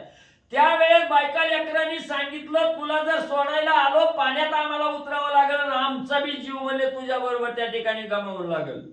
म्हणून असणाऱ्या त्या ठिकाणी हत्तीनं विचार केला की किती बी आयुष्यभर म्हणजे काबाड कष्ट असणाऱ्या सगळ्यासाठी त्या ठिकाणी केलं, देह त्या ठिकाणी जिजवला, पण अंतीच्या टायमाला बायको बी बरोबर त्या ठिकाणी येणार, पोरं बी त्या ठिकाणी बरोबर त्या ठिकाणी येणार, सगळे सोयरे नातवंड परतुंड कोणच म्हणजे आपली सोडवणूक त्या ठिकाणी करायला येणार. त्यावेळेस हत्तीनं असणारा विचार त्या ठिकाणी केला, एका चक्र पाण्या वाचून दुसरा कोणीही म्हणजे सोडवता त्या ठिकाणी नाही. म्हणून घरी किती बी चोऱ्या माऱ्या करा, लबाडी त्या ठिकाणी करून घरात पैसा आणा, घरदार त्या ठिकाणी सांभाळा, पण अंतीच्या टायमाला बायकोही बरोबर त्या ठिकाणी येत नाही. बायकोही साथ त्या ठिकाणी सोडते, लेकरही साथ सोडतात. हे हत्तीच्या रूपानं त्या ठिकाणी सांगितलं. हत्तीनं विचार केला आता बायको लेकरं ही काही उपयोगाची नाहीत, एकच भगवंत चक्रपाणी त्या आपल्या मदतीला त्या ठिकाणी येणार आहे असा विचार केला. भगवंताचा धावा, भगवंताचं नामस्मरण हत्तीनं त्या ठिकाणी केलं. असणाऱ्या त्या ठिकाणी भगवंताला कळवला त्या ठिकाणी आला आणि लगेच आपला असणाऱ्या त्या ठिकाणी गरुडावर बसून असणारे भगवंत या हत्तीसाठी त्या ठिकाणी कृपेनं धावले गेले. गरुड काही असणारा त्या ठिकाणी चपळ गतीनं पळला गेला. भगवंताला विचार पडला, माझा भक्त संकटात त्या ठिकाणी पडलाय, गरुड काय त्या ठिकाणी म्हणजे एवढा वेग असताना भगवंताला कमी वेग त्या ठिकाणी वाटला. गरुडावर असणारी उडी भगवंतानं त्या ठिकाणी मारली. ताबडतोब असणारा त्या ठिकाणी ज्या ठिकाणी नकरानं हत्तीला धरलेलं होतं त्या हत्तीच्या पायापाशी येऊन हत्तीची नकरापासून सोडवणूक भगवंतानं त्या ठिकाणी केली. याची नीती कोणे दूती गांजली असेल हरिभक्ती, म्हणून लोभे साया कहाती हरिने वारीला असेल की. मग त्या ठिकाणी असणारा तो मंत्री विचार त्या ठिकाणी केला. याच प्रमाणे म्हणले असणाऱ्या आपल्याच कुणीतरी दूतानं म्हणले कोणतरी एखादा जोगी त्या ठिकाणी आला असावा, त्याची ओळख त्या ठिकाणी नसावी आणि त्या असणाऱ्या आपल्या दूतानं म्हणले त्या असणाऱ्या जोग्याला त्या ठिकाणी आणि म्हणले त्रास दिलेला असावा. ऐसी भावना अनुनी चित्ती शोध करीत असे प्रधाने प्रति शोध सोचिता द्वारा निगुती वृत्तांत तो प्रविष्ट झाला. मग त्या असणाऱ्या मंत्र्यानं मनामध्ये असणारा विचार त्या ठिकाणी केला, कोणतरी जोगी आला असावा आपल्या सेवकापैकी कुणीतरी त्याला म्हणले त्या ठिकाणी आणि काहीतरी अपशब्दाचा मारा करून त्याचा अंतकरण त्या ठिकाणी दुखावला असेल, म्हणून त्यानं लगेच असणार बाहेर लोकांमध्ये त्या ठिकाणी आला, विचारायला सुरुवात त्या ठिकाणी केली आणि कोण आलाय याची बातमी लगेच मला कळाली. मंत्री वृत्तांत एकुणी कानी शोधोली काढी मचिंद्र मुनी, धन्य मंत्री तो शोध प्रकरणी अर्थ पैशून्य. मग सगळ्या जनतेत असणारा तो मंत्री त्या ठिकाणी फिरू लागला. कोण कुठं दिसतंय का, काय करतंय का बघितलं गेलं. सद्बुद्धीचा मंत्री त्या ठिकाणी होता, अतिशय विचक्षण बुद्धीचा, चतुर विचाराचा असणारा त्या ठिकाणी होता आणि त्यानं त्या ठिकाणी या प्रजेमध्ये फिरला आणि मुख्य अर्थ काय आहे, मुख्य असणारा योगी कोण त्या ठिकाणी असावा याचा शोध त्या ठिकाणी घेतला. अहो तो मंत्री नो हे मोहरा अमृत घेऊनी सांडी मदिरा की चिंता मनी राज अधिरा राज चिंता हरणार्थ. मग तो मंत्री म्हणजे असणारा ग्रंथकर्ते सांगू लागले, तो मंत्री मध्ये एक असणारा साधकच त्या ठिकाणी नाही, तो मोहरा आहे त्या ठिकाणी. मोहरा असणारा ज्यानं म्हणजे असणारी मदिरा हातात त्या ठिकाणी घेतली, त्यानं असणारा त्या ठिकाणी अमृताचा घट हातात त्या ठिकाणी घ्यावा आणि मधुरा म्हणजे त्या ठिकाणी सोडून द्यावी. किंवा असणारा म्हणजे चिंतारूपी असणारा मनी त्या ठिकाणी असावा, तो चिंता नावाचा मनी त्या ठिकाणी सोडून द्यावा आणि चिंता हरणाचा जो असणारा त्या ठिकाणी म्हणजे चिंतामणी, ह्या चिंतामणी त्या ठिकाणी घ्यावा. अशा प्रकारचा मंत्री आणि म्हणजे सुज्ञ त्या ठिकाणी होता. न्याय तो सुगड करणी त्वरे लागला मचिंद्र चरणी, मग म्हणे महाराज औदार्यपणे कृपादान उपावे. मग एवढा असणारा सुज्ञ बुद्धीचा तीक्ष्ण विचाराचा असणारा मंत्री ताबडतोब बाहेर आला. असणाऱ्या मच्छिंद्रनाथाला त्या ठिकाणी बघितल्याबरोबर मच्छिंद्रनाथाच्या चरणावर असणारा साष्टांग नमस्कार त्या ठिकाणी मंत्र्यानं घातला गेला. म्हणू लागला, महाराज जी काय आमच्या असणाऱ्या सेवकाकडून चूक त्या ठिकाणी झाले याच्यावर तुम्ही औदार्य त्या ठिकाणी दाखवावं आणि आम्हाला कृपारूपी दान त्या ठिकाणी आमच्या पदरात मच्छिंद्रनाथा तुम्ही मला टाकावं. तुम्ही संतते स्नेहभरित पूर्ण शांतीचे भंडार युक्त औदार्य सांगता नाही मी तर अपराध क्षमा करावा. तुम्ही असणारे संत कसे आहात, प्रेमळ असणारे संत त्या ठिकाणी असतात, सदैव आनंद भरीत त्या ठिकाणी असतात, पूर्ण शांतीचं भंडार असणाऱ्या संताच्या जवळ त्या ठिकाणी असतं. तुमच्या औदार्याची सीमा त्या ठिकाणी म्हणजे कदापि ही असणारी गाठता त्या ठिकाणी येत नाही. एवढं औदार्य तुमच्या अंगी त्या ठिकाणी असतं, म्हणून घडलेल्या अपराधाबद्दल क्षमा म्हणली असावी. मेघ जरी उदार म्हणावा तोही समता न करी संत भावा, मेघ विसरे दातृत्व भावा तेही संत नो हे तो. मग म्हणले असणारा म्हणजे एवढी उदारता तुमच्या अंगी आहे म्हणजे त्या ठिकाणी. जर म्हणजे आकाशात असणारा मेघ आहे त्या ठिकाणी, त्या मेघाला जरी उदार त्या ठिकाणी म्हणावं तरी त्याच्या जवळ सुद्धा द्वंद्व भाव आहे त्या ठिकाणी. आज बार्शीला असणारा त्या ठिकाणी पाऊस पडला तर बार्शीच्या बाहेर म्हणजे पाऊस त्या ठिकाणी नाही. मग त्या असणाऱ्या मेघाला उधार म्हणजे त्या ठिकाणी कसं म्हणावं, किंवा असणाऱ्या त्या ठिकाणी म्हणजे ही मेघ कसा आहे त्या ठिकाणी आपला असणारा जो दातृत्व भाव आहे हा समभाव त्या ठिकाणी पाहिजे. पण मेघाच्या जवळ समभाव त्या ठिकाणी राहत नाही. तसा असणारा समभाव फक्त संताच्या जवळ त्या ठिकाणी असतो. असणारा मंत्री मच्छिंद्रनाथाला बोलू लागला. जरी परिसाची उपमा देऊ तो लहातेची दे टक भाऊ इतर धातुसी होतोय परिभव न चले शक्ती दयांची. मग दातृत्वाची उपमा असणाऱ्या परिसाला त्या ठिकाणी द्यायची म्हणलं तर परिसापाशी सुद्धा द्वंद्व आहे त्या ठिकाणी. का असणारा परिस फक्त लोखंडाचं सोनं त्या ठिकाणी करतोय, दुसऱ्या वस्तूला लावलं तर त्याचं सोनं त्या ठिकाणी होत नाही. मग त्याच्याजवळ समता भाव कसा त्या ठिकाणी समजावा. कल्पतरू जरी करावा समान शुभाशुभ दावी रत्न तेही नोहे संत जन शुभ चिन्हेची वंचिती. मग असणाऱ्या कल्पतरूला जरी म्हणजे समता भाव आहे असं जर त्या ठिकाणी म्हणायचं म्हटलं तर कल्पतरू हे असणार फक्त त्या झाडाखालीच बसल, त्याला त्या ठिकाणी म्हणजे इच्छित ती फळ त्या ठिकाणी देतो. आणि कल्पतरूच्या बाजूला गेलं की त्याचा काहीही प्रभाव त्या ठिकाणी पडत नाही. तसं असणारे संत असणारे कसे आहे त्या ठिकाणी. संत हे समभाव समदृष्टी असणारे पाहणारे संत मंडळी त्या ठिकाणी असतात. म्हणून संतांच्या औदार्यपणाला आणि कशाचीही उपमा त्या ठिकाणी देता येत नाही. एवढं श्रेष्ठ औदार्य असणारं संतांच्या अंगीमध्ये असतं. कैसे बोलता मच्छिंद्रनाथ प्रसन्न झाले स्वचित्तात क्रोध आवरुनी होता शांत प्रसाद देऊ म्हणत असे. मग एवढी असणारी स्तुती असणाऱ्या मंत्र्यांनी मच्छिंद्रनाथाची त्या ठिकाणी केली. मच्छिंद्रनाथाचं अंतःकरण त्या ठिकाणी प्रसन्न झालं. चित्ताच्या ठिकाणी जो क्रोध होता तो क्रोध त्या ठिकाणी मावळला गेला. मन शांत त्या ठिकाणी झालं. सांगितलं बाबा देतो म्हणले प्रसाद तुला. मग करी कळवून भस्मची मोठी विभक्त अस्त्र मंत्र पोटी कविराज जलपता होटी धराची मोठी सोडित असे. मग लगेच असणारा त्या ठिकाणी म्हणजे हातामध्ये काकेतील जोळीतील भस्म त्या ठिकाणी घेतला. जी स्पर्श अस्त्र पहिले टाकलेलं होतं त्याच्यावर विभक्त अस्त्राचा मंत्र त्या असणाऱ्या भस्मची मुठीवर सोडला आणि ती भस्मची मुठी असणाऱ्या राजाच्या दिशेने म्हणजे विभक्त अस्त्राची मंत्री त्या ठिकाणी टाकली गेली. त्याच वेळेस राजाचं डोकं जे असणाऱ्या दहनीला चिटकून राहिलेलं होतं ते डोकं चाट करत आणि म्हणजे वेगळं झालं. राग उठुनी बैसे नरी त्रिवेगी पाचारी तसे सुहित मंत्री सेवीची येऊनी जडकरी दुटी राजाज्ञा निवेदिली. मग लगेच असणारा त्या ठिकाणी विभक्त अस्त्राची मंत्र विभूती त्या ठिकाणी गेल्याबरोबर राजा असणारा मुक्त त्या ठिकाणी झाला. उठून त्या ठिकाणी बसला.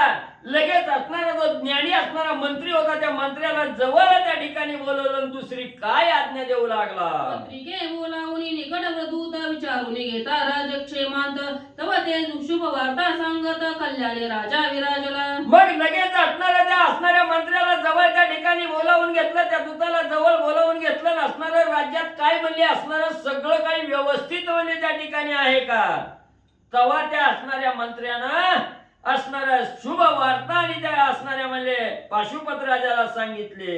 मग मच्छिंद्राचा धरुणी हात मंत्री नेता तया लागुनी प्रवेश होता तये क्षणी वृत्तांतराया ते निवेदिला. मग असणाऱ्या मंत्र्यानं सांगितलं आपल्याकडे असणारा एक जोगी मच्छिंद्रनाथा म्हणून त्या ठिकाणी आलेले आहे. त्याला असणाऱ्या सेवकांनी त्या ठिकाणी अडवलं.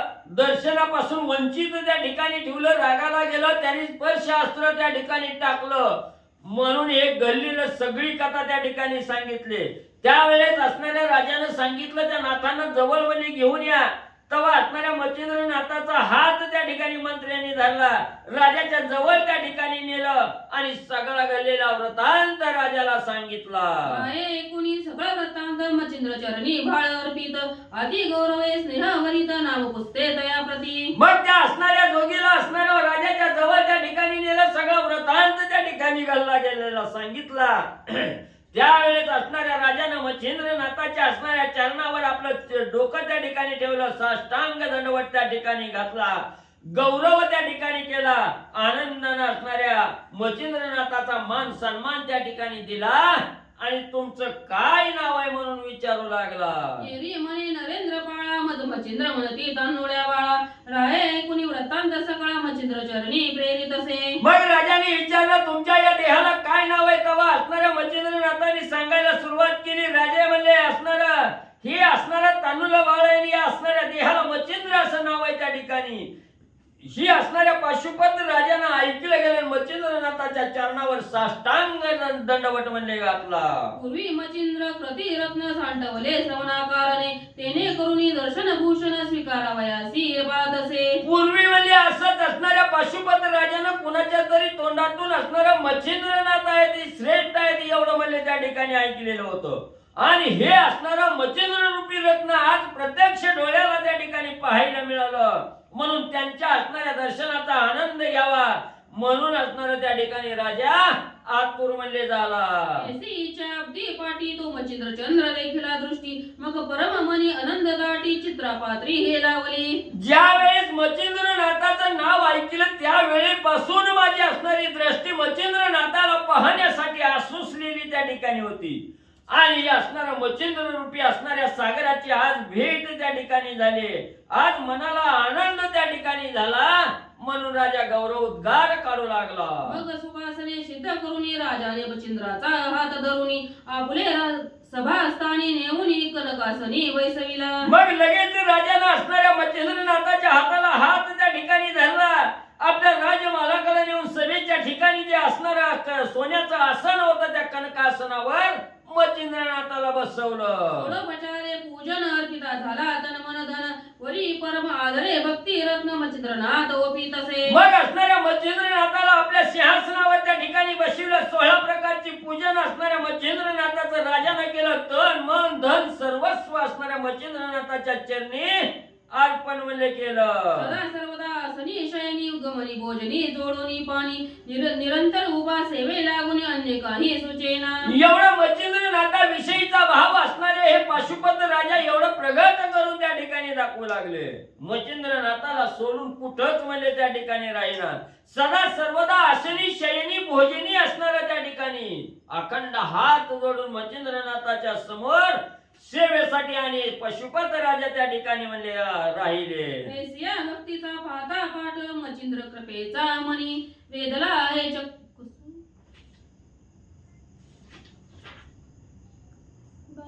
पांढरबुल केलं का बघा डबल हात आहे, डबल आहे. काय आवड ते बी सांगावं लागतंय आम्ही.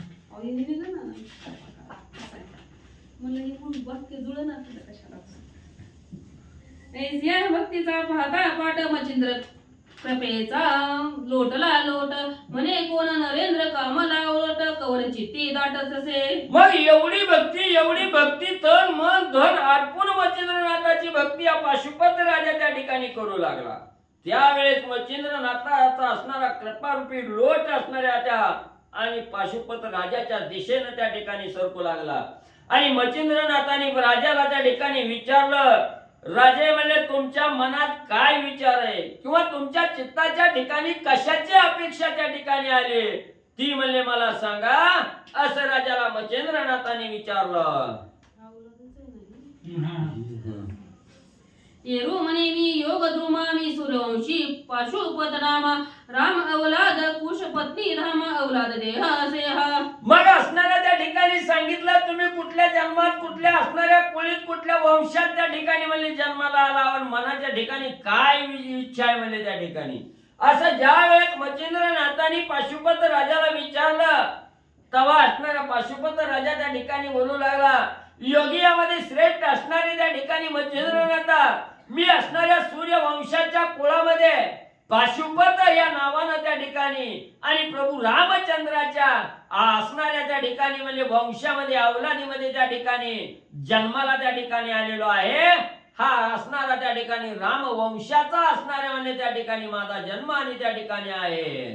तरी वडील माझा विजयी ध्वज श्री रामावतरे तेजपुंज माते भेटवी महाराजा मित्र कुळाचा टिळक जो. मग म्हणली मीही राम वंशामध्ये आहे. रामाच्या असणाऱ्या सूर्यवंशाच्या कुळामध्ये जन्माला आलेलो आहे आणि मीही असणारा पाशुपत त्या ठिकाणी आहे. म्हणून म्हणले माझा असणारा वडील हा विजय ध्वज नावाचा वडील त्या ठिकाणी होता. हाही असणाऱ्या सूर्यवंशातीलच त्या ठिकाणी होता. म्हणून आमच्या वंशातला असणारा जो प्रभू रामचंद्र त्या ठिकाणी आहे त्या रामाची भेट घेण्याची इच्छा माझ्या मनाला त्या ठिकाणी झाली. मला दुसरं तिसरं काही नको. मला माझी आणि प्रभू रामचंद्राची भेट म्हणजे त्या ठिकाणी व्हावी. जो सूर्यवंशाचा कुलदीपक असणारा राम आहे त्या रामाची भेट माझी म्हणले व्हावी. एरी म्हणे हे भाऊ का दिटी आता करीतो तयाची बेटी मग सभे बाहेरी तपो जेटी राय घेऊन येत असे. मग असणारा माझी आणि प्रभू रामचंद्राची भेट व्हावी एवढीच इच्छा मध्ये मला मनामध्ये आहे. ज्या वेळेस असणाऱ्या मच्छिंद्रनाथाला पाशुपत राजाने सांगितलं त्याच वेळेस असणारा मच्छिंद्रनाथाने सांगितलं महाराज चिंता करू नका.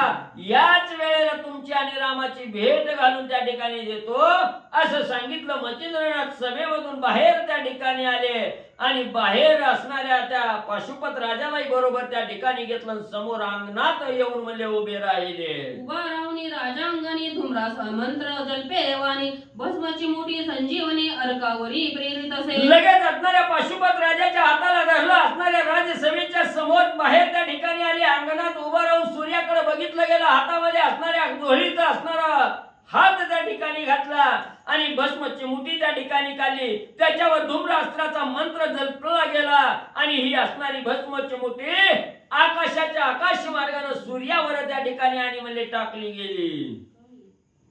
तेने ध्रुव खगमंडळ संपूर्ण ध्रुमे तेने ध्रुव खगमंडळ संपूर्ण धुमरे वरुनी गेले गगन दिशांसहित अर्क संपूर्ण जांकोणी पायी गेला. मग धूम्रास्त्र त्या ठिकाणी टाकल्याबरोबर सगळीकडे असणाऱ्या धुराचा लोट त्या ठिकाणी पसरला नाही. धूम्रास्त्र सूर्यावर जाऊन त्या ठिकाणी पडलं गेलं. सगळं आकाश असणारं धूम्रांकित असणारं त्या ठिकाणी गेलं. धुरामध्ये झाकून त्या ठिकाणी गेलं. दाही दिशेला असणारं त्या ठिकाणी आणि म्हणजे सगळा धूर म्हणजे पसरला गेला. धूम्रास्त्राने भरले नयन नेत्र पुसे तसे सारथी अरुण धूम्र संचारोनी मुखाकारण कासावीस होत असे. मग ज्या सूर्याच्या रथाचं असणारं सारथ्य करणारा जो अरुण आहे, ह्या अरुणाच्या नाका तोंडात असणारा तो असणारी धूळ त्या ठिकाणी जाऊ लागली आणि ह्या धूळ गेल्यामुळे नाकातून डोळ्यातून असणाऱ्या पाण्याच्या धारा त्या ठिकाणी लागल्या. असणारा सारथी आपलं डोळं त्या ठिकाणी पुसू लागला आणि या धुरामुळे त्या असणाऱ्या अरुणाचा जीव कासावीस म्हणजे होऊ लागला. हे पाहुनी सविता राज म्हणे अस्त्रविद्या धूम्र विराजे क्षत्रिय कुळाचे नरेंद्र ओझे तेने प्रेरिली विद्या.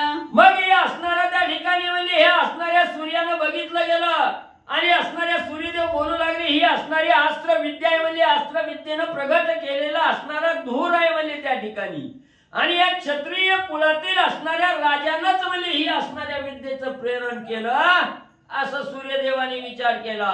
मग तो महाराज जगलोचन कवळुनी सायका चढवून गुण वायू अस्त्र निर्मून सोडिता झाला महाराजा. मग असणाऱ्या त्या ठिकाणी म्हणजे ही असणाऱ्या त्या ठिकाणी सूर्यवंशातल्या असणाऱ्या क्षत्रिय कुळातील राजानंच म्हणजे त्या ठिकाणी केलं असा विचार त्या ठिकाणी केला. लगेच धनुष्याला असणारा बाण त्या ठिकाणी लावला. बाणाला वायू अस्त्राचा बाण त्या ठिकाणी लावला आणि मग तो बाण म्हणजे सोडू लागले. तोषर प्रताप मंदल करी प्रगटे स्थानावर मारुत तेने मंदार चळ पर्वत हालुपाई डगडगा. मग तो अतिशय प्रतापवंत असणारा त्या ठिकाणी वायू अस्त्राचा बाण त्या ठिकाणी येऊ लागला आणि ज्याच वेळे तो बाण आल्याबरोबर असणारा वारा त्या ठिकाणी सुटला. एवढा सुसट्याचा वारा त्या ठिकाणी सुटला. भला मोठा मंदराच्या नावाचा पर्वत आहे तो पर्वत सुद्धा त्या वाऱ्यामुळे डगमगा हालू लागला. गगनापासून मही पर्वत प्रकट झाला प्रळयवाद तरु चंबळून नवीन भ्रमत पक्षी जेवी भूगोलाते. मग असणाऱ्या त्या ठिकाणी आकाशापासून जमिनीपर्यंत एवढा वाऱ्याचा प्रलय त्या ठिकाणी सुटला गेला. बरी मोठी झाडं सुद्धा अक्षरशः उन्मळून त्या ठिकाणी पडू लागले. एवढी झाडं कशी त्या ठिकाणी दिसू लागली जसं असणारा पक्षी सैरा वैरा या झाडावर त्या झाडावर फिरतात तसंही वाऱ्यामुळे झाडं त्या ठिकाणी फिरलेली दिसू लागली. होता प्रगट धुमरे फुटला दिशा पाट सदना लागी निर्मळ वाटे गगन करिता येईना. मग त्या ठिकाणी असा वारा त्या ठिकाणी प्रगट झाल्याबरोबर सगळा असणारा जो धूर त्या ठिकाणी होता मच्छिंद्रनाथांनी मंत्राद्वारे केलेला हा सगळा धूर दाही दिशेला निघून त्या ठिकाणी गेला. असणारा त्या ठिकाणी घराकडे जाण्यासाठी निर्मळ वाट त्या ठिकाणी म्हणजे दिसना गेली. एवढा धुळ वाऱ्याचा त्या ठिकाणी होता. एवढं म्हणजे असणाऱ्या सूर्यदेवानी म्हणजे केलं. ते पाहून या योग द्रुमा जल्पता झाला अस्त्र उत्तमा ते पर्वतास्त्र विशाळ प्रकाप आड झाले रयाते. मग म्हणजे त्या ठिकाणी ते असणाऱ्या मच्छिंद्रनाथांनी बघितलं गेलं काहीच म्हणजे पुढे असणाऱ्या त्या ठिकाणी दिसना गेलं. तेव्हा मच्छिंद्रनाथांनी असणारा विचार त्या ठिकाणी केला. पर्वतास्त्र म्हणजे त्या ठिकाणी सोडलं. पर्वतास्त्र सोडल्याबरोबर असणाऱ्या रथाला आड बाजूला म्हणजे त्या ठिकाणी धरलं. विशाळ पाणी सांगू की तुले की बंधार चळची तुझे उगवले तेने मार कुंठीत झाले वात चक्राचे महाराज. मग एवढा विशाळ पर्वत त्या ठिकाणी सोडला गेला जणू की काय दुसरा असणारा मंदिराचा पर्वतच त्या ठिकाणी असावा.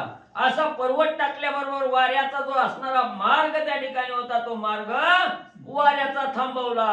मग ते श्री नारायण पर्वत पाळता विशाळपणे मग वज्रास्त्र संधान करिता झाला हरकतो. मग असणाऱ्या त्या ठिकाणी हा भला मोठा पर्वत टाकलेला असणाऱ्या सूर्यनारायणानं त्या ठिकाणी बघितला गेला आणि बघितल्याबरोबर त्या पर्वताचं चक्काचूर करण्यासाठी वज्रास्त्राचा मंत्र मारून वज्रास्त्र बाण त्या ठिकाणी सोडला.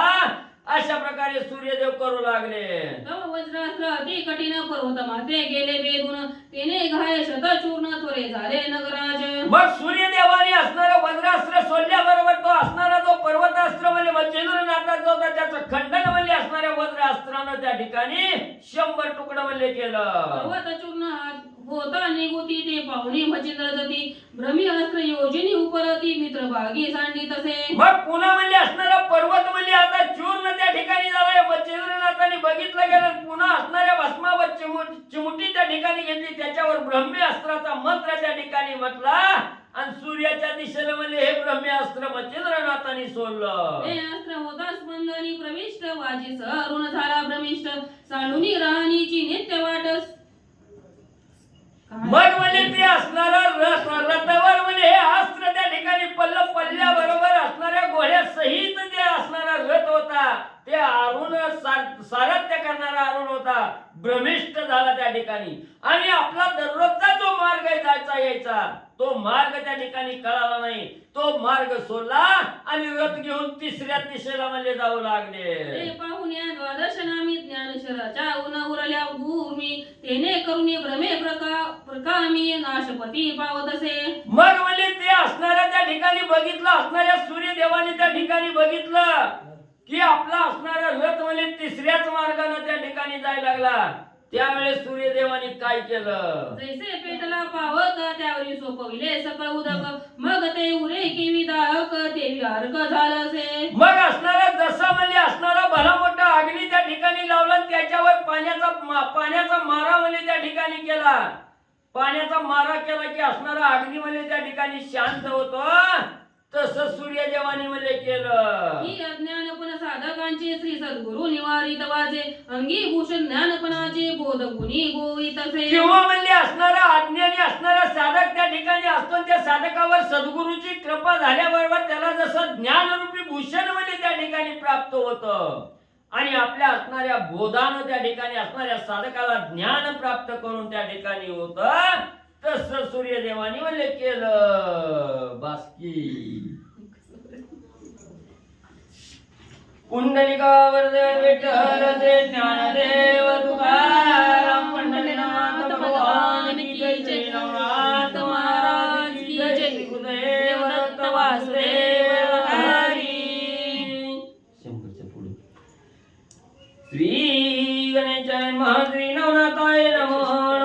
की सदनात दाटला अंधार परतो दीप उजळीत होत दुराई संजय श्री भास्कर ज्ञानेश्वर प्रेरित शय. कथेचं अनुसंधान सूर्य महाराजाचं आणि मच्छिंद्रनाथाचं युद्ध सुरू आहे.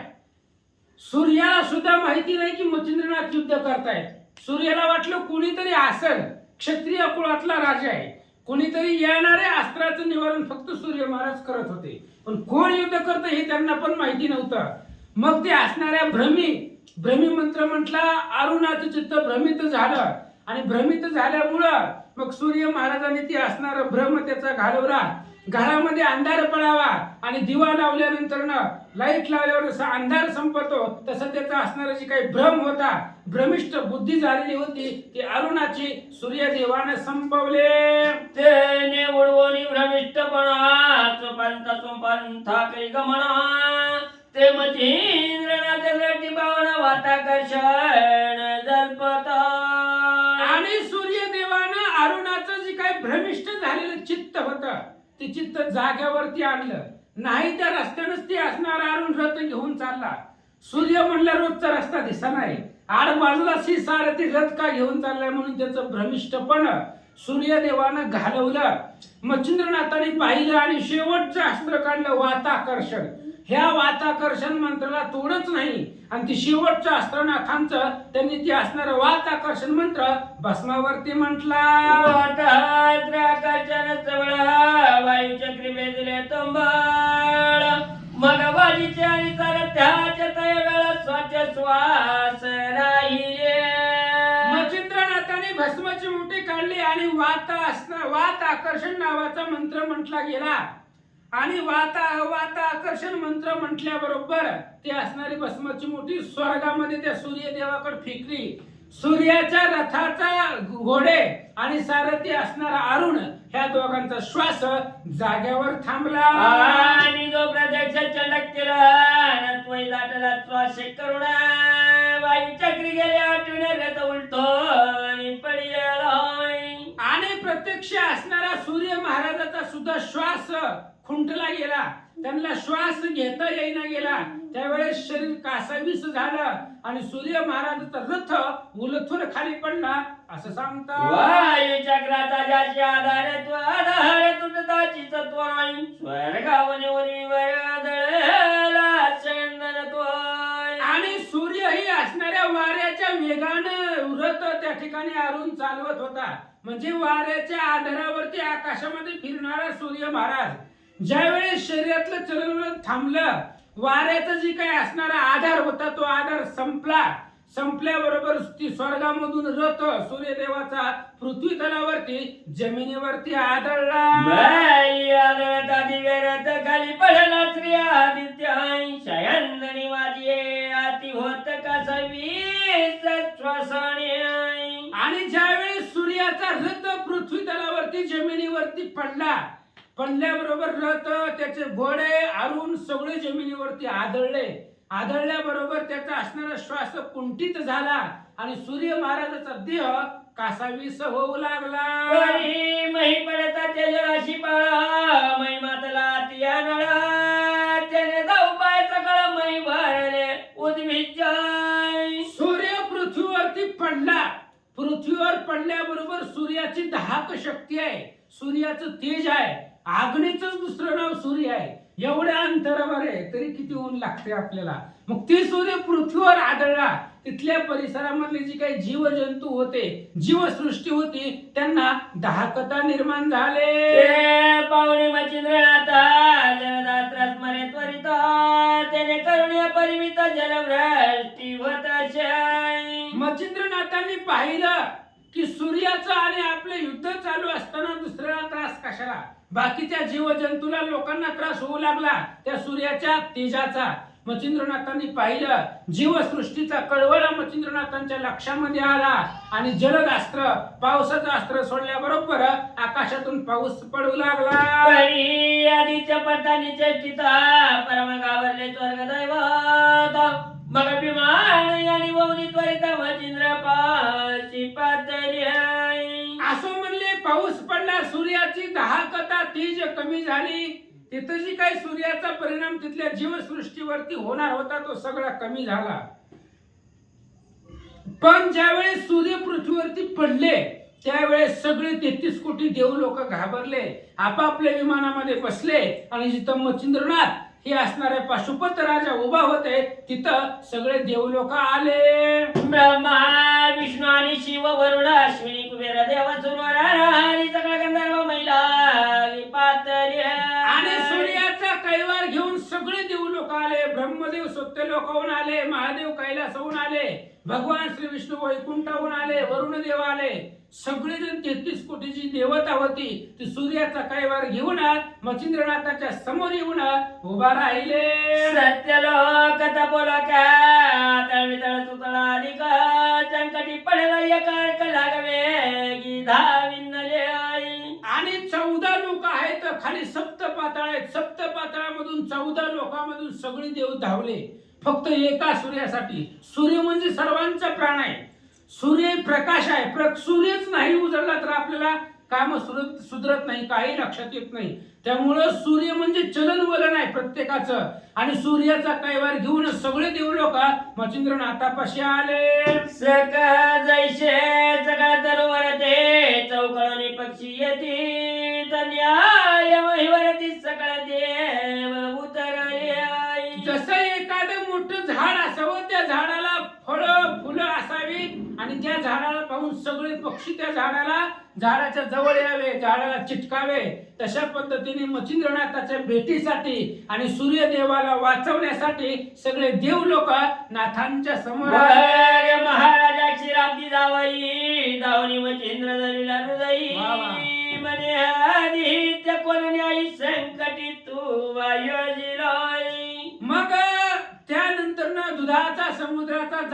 कारण असणाऱ्या समुद्रामधून लक्ष्मीचा उगम आहे आणि 14 रत्नापैकी एक लक्ष्मी आहे आणि ती असणाऱ्या समुद्राचा जावई म्हणजे भगवान श्री विष्णू आले आणि मच्छिंद्रनाथाला आपल्या हृदयाला लावलं, गाढ अशा प्रकारचं आलिंगन दिलं. भगवंताने मच्छिंद्रनाथाला विचारलं, महाराज सूर्यावर राग धरण्याचं काय कारण आहे सांगा. या उपरिकरणी नमस्कार विष्णूच्या देहाताच्या उत्तरायणी म्हणे, महाराजा पाशुपत वीर आदित्य कोणी असे हाय. भगवान श्री विष्णूने मच्छिंद्रनाथाला विचारलं, सूर्याबरोबर युद्ध का केलं, सूर्याचा जीव एवढा कासावीस का केला, एवढा राग सूर्यावरती का धरला. त्यावेळेस मच्छिंद्रनाथांनी सांगायला सुरुवात केली, भगवंता ही पाशुपत नावाचा राजा आहे, सूर्यवंशामधला, ह्याच्याच वंशामधला आहे, मग ह्याला कळायला पाहिजे होतं की आपल्याच वंशामधला आहे असं मच्छिंद्रनाथ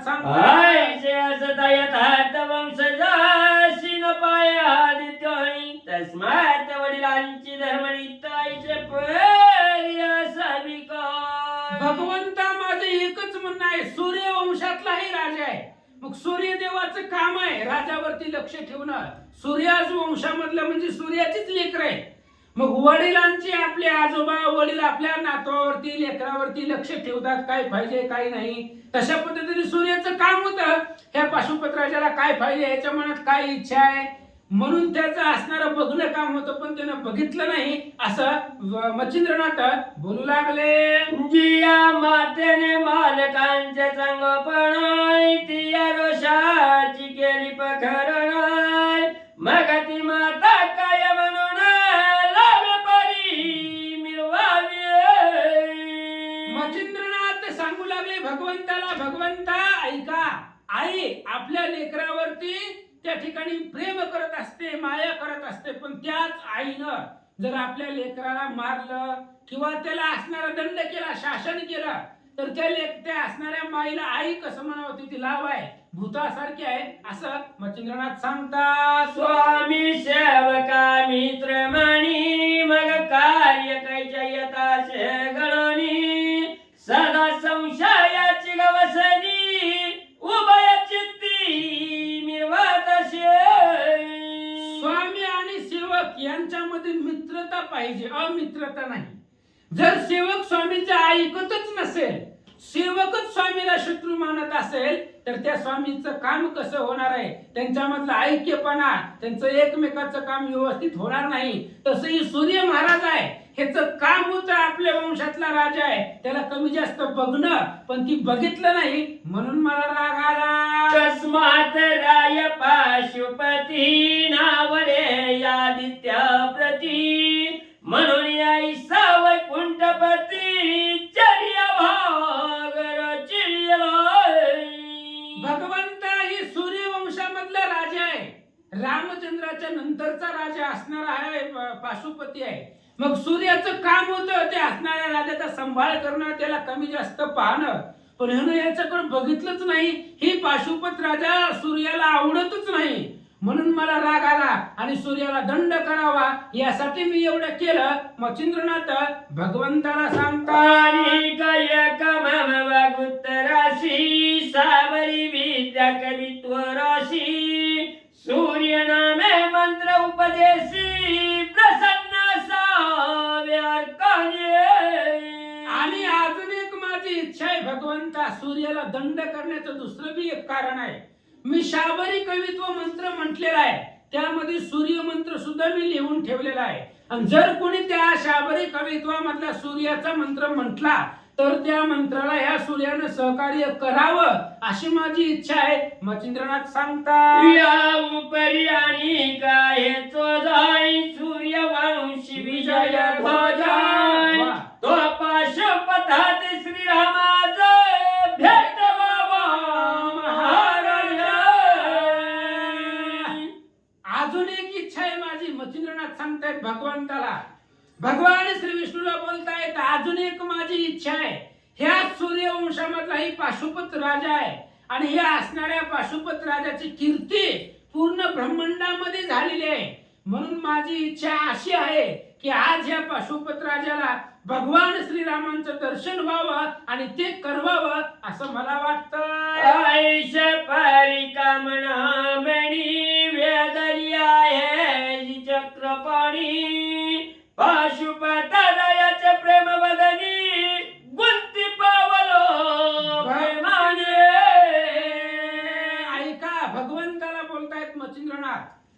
की माझी इच्छा आहे पाशुपत राजाला भगवान श्रीरामचंद्राचं दर्शन व्हावं. का व्हावं?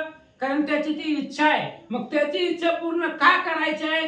कारण या पाशुपत राजानं माझी भक्ती केली. हा माझा भक्त आहे.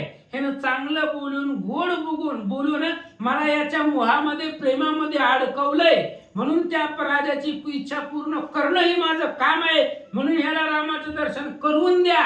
भगवान श्री विष्णूला मच्छिंद्रनाथ सांगतात, नवरा निवास माझा कामाय पूर्ण त्या नामे श्यामाय आईशे बोले तयोग ध्रुव हरि उत्तर स्वीकारी.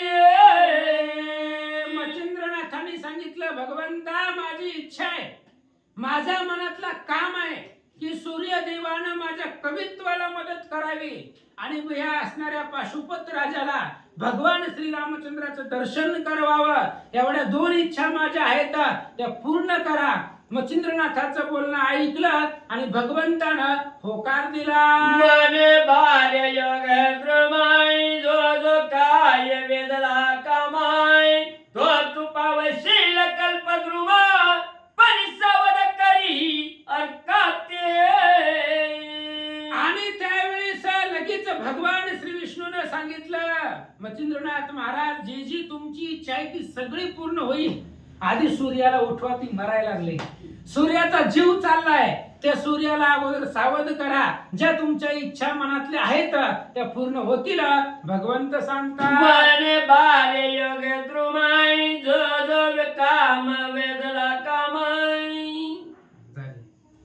बारे सूर्य नामी मंत्र हाय जगी होतील प्रविष्ट पवित्र हाय तव स्वकष्टाने एवढी मित्र कार्य करील लोकांचे. भगवंताने सांगितलं, भगवान श्री विष्णू मच्छिंद्रनाथाला सांगताय, तुमची पहिली इच्छा आहे माझ्या कवित्वाला या सूर्यानं सहकार्य करावं तर करील. ह्या तुमच्या कवित्वामध्ये शाबरी कवित्वाच्या मंत्रामध्ये जो जो सूर्याचा मंत्र ज्या ज्या लोकांनी घोकला किंवा मंत्र पठण केला, उच्चार केला, तर त्या लोकांच्या मदतीसाठी त्या मंत्राच्या सहकार्यासाठी सूर्य स्वतःहून येईल असं भगवंत सांगतात. आईशे बोलानी चक्रपाणी करतळा कर देताचे वचनी मरे बारे भास्कर मंत्र लागोनी वरदाता धलाशे. आणि भगवान श्री विष्णू मच्छिंद्राच्या हातामध्ये हात दिला भगवंतानी. जर बोलण्यावरती विश्वास नसेल तर तुम्हाला कर्तल भाष्य देतो. तुम्हाला हातामध्ये हात घेऊन शपथ घेऊन सांगतो की तुमचं जे काही काम आहे शाबरी कवित्वाला सहकार्य करणं ते सूर्य महाराज 100% करतील. भगवंत सांगतात, बारे तव मंत्र लोकपकार नामस्मरणी होता नर जनेची पटक योग भद्र सकळ जनांचे मिटतील. भगवंताने सांगितलं, मच्छिंद्रनाथ तुम्ही लोकांच्या कार्यासाठी केलेला आहे, चांगल्यापणासाठी केलेला आहे. त्यामुळे जन कोणी शाबरी कवित्वाचा मंत्र म्हटला त्याचं सगळं दुःख नाहीच होणार. भगवंत सांगतात, सूर्याच्या वदता नाम सगळं पटक होतील भस्मय तैशात मंत्र प्रयोग उत्तम कार्याला घेऊन अहो सहज सूर्याचं नाव जरी घेतलं तरी सगळी पातक अंतकरणामधली संपतात. तशा प्रकारे तुम्ही ती कवित्व निर्माण केलेलं आहे आणि ते लोकांच्या कल्याणासाठी आहे, लोकांचं पाप धुण्यासाठी आहे. भगवंत सांगतात, मंत्रयुक्त प्रयोग त्यावरी तव वाणी प्रभू पवित्र वंगई त्याईवरती वरद सांग प्रत्यक्ष दैवत्य मिरवतील. अहो सगळ्यामध्ये श्रेष्ठ नाम मंत्र आहे. ते नाम सोपे रे. भगवंताचं नाव सर्वात श्रेष्ठ आहे आणि त्या असणारं नाव तुमच्या मुखामध्ये आहे. त्या नामापासून तुम्ही केलेले असणारे ही पवित्र मंत्र आहेत. म्हणून सूर्य महाराज सहकार्य करतील. भगवंत सांगतात, जरी वाचोळाची पावल्याचं वर्ण जडवाची गमले हाय ते भूषण बोला चढले मान्य केवी होईन. तरी कमकदाळ चवणार नाही महापुरुष आहे. आम्ही सर्व देत तव वचनाचा उतरलो आहो महाराजा. भगवंताने सांगितलं, सूर्य महाराज तुमच्या शाबरी कवित्वाला लोकांच्या जनमंत्र म्हटला त्याला सहकार्य करतील. आम्ही सगळे देवलोक याच्यासाठीच उतरलेलो आहोत. की सूर्य या कामासाठी आळस करणार नाही. आम्ही सगळेजण तुम्हाला वचन देतो, म्हणून यासाठीच आम्ही पृथ्वी तलावरती आलो. भगवंत सांगतात, वीरभद्राचे समरंगणी आणि नागभद्राश्वत्थस्थानी तेव्हा पण वरदवानी तुष्ट केले आधीच. भगवंताने सांगितलं मच्छिंद्रनाथ पाठीमागचा 8वा, ज्यावेळेस जगदंबेने सांगितलं होतं की असणारी सूर्यदेवाला प्रसन्न कसं करायचं ते कुंडाची, ज्यावेळेस तुम्ही असणारी सूर्याच्या भारा नावाची उपासना करत होता, त्या असणाऱ्या अश्वत्थाच्या पिंपळाच्या झाडाखाली उपासना करत होता, त्याच वेळेला तुम्हाला काल वीरभद्राबरोबर युद्ध करत असताना सांगितलं होतं, त्याच वेळी सूर्यानं सहकार्य करण्याचा शब्द तुम्हाला दिलेला आहे. सर्व चांगली अर्काची भवावे याची रीती देवा वगे गौरवी मचिंद्राणी. ऐका महाराज, तुम्ही मनातला सगळा संशय सोडून द्या की सूर्य महाराज तुम्हाला मदत करणार नाही, 100% करणार.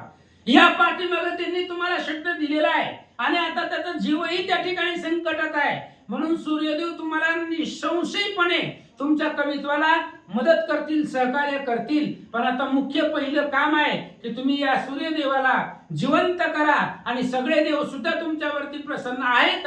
भगवंत सांगतात, जय जय रामुसाठी आणि तिच्या करपाटी ते जगलोचना नीती सकळ देव गौरविती.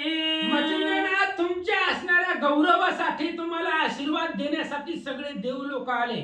पावसाच्या एका थेंबासाठी चकोर नावाचा पक्षी 6-6 महिने वाट बघतो. पृथ्वीवरचं पाणी पित नाही तो.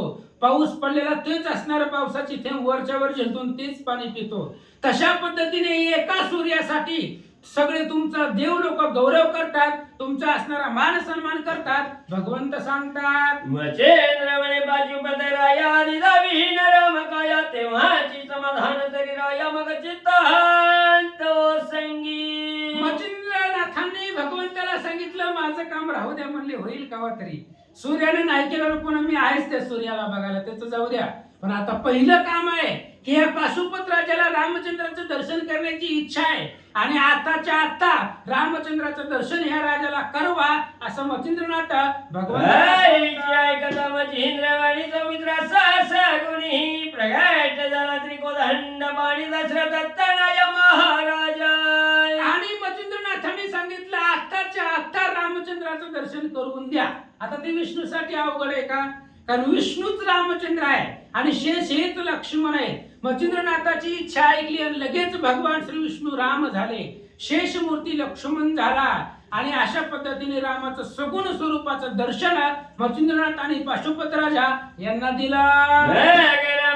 मूर्ती प्रगट होताची वशी वाटला चित्ताई जयाने राया पाशुपत आनंद सरिता उचंबळली. मग साक्षात रामचंद्राची मूर्ती डोळ्यासमोर पाहिली. पाशुपत राजाने साष्टांग दंडवत घातलं.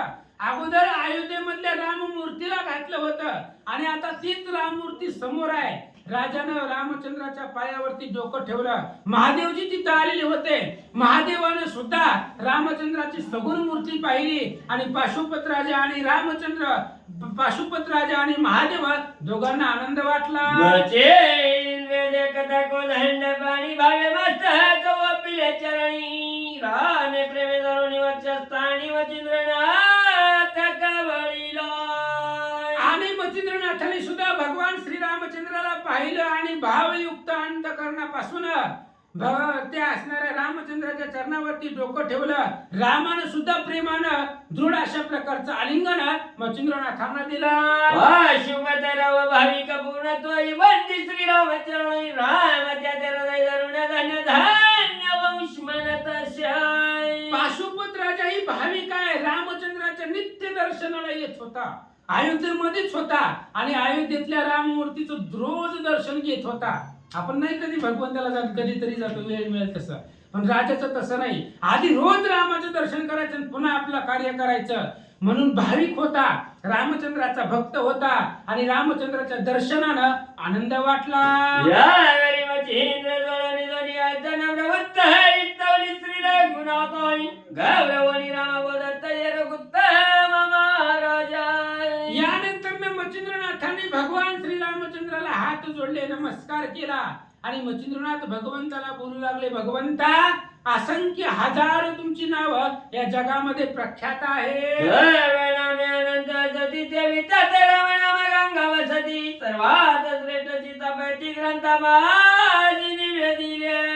मच्छिंद्रनाथाने भगवान श्री रामचंद्राला सांगितलं, रामा तुमची नावं असंख्य आहेत, हजारो नाव आहेत भगवंताची, पण त्या सगळ्या नावामध्ये श्रेष्ठ नाव म्हणजे श्रीराम आहे.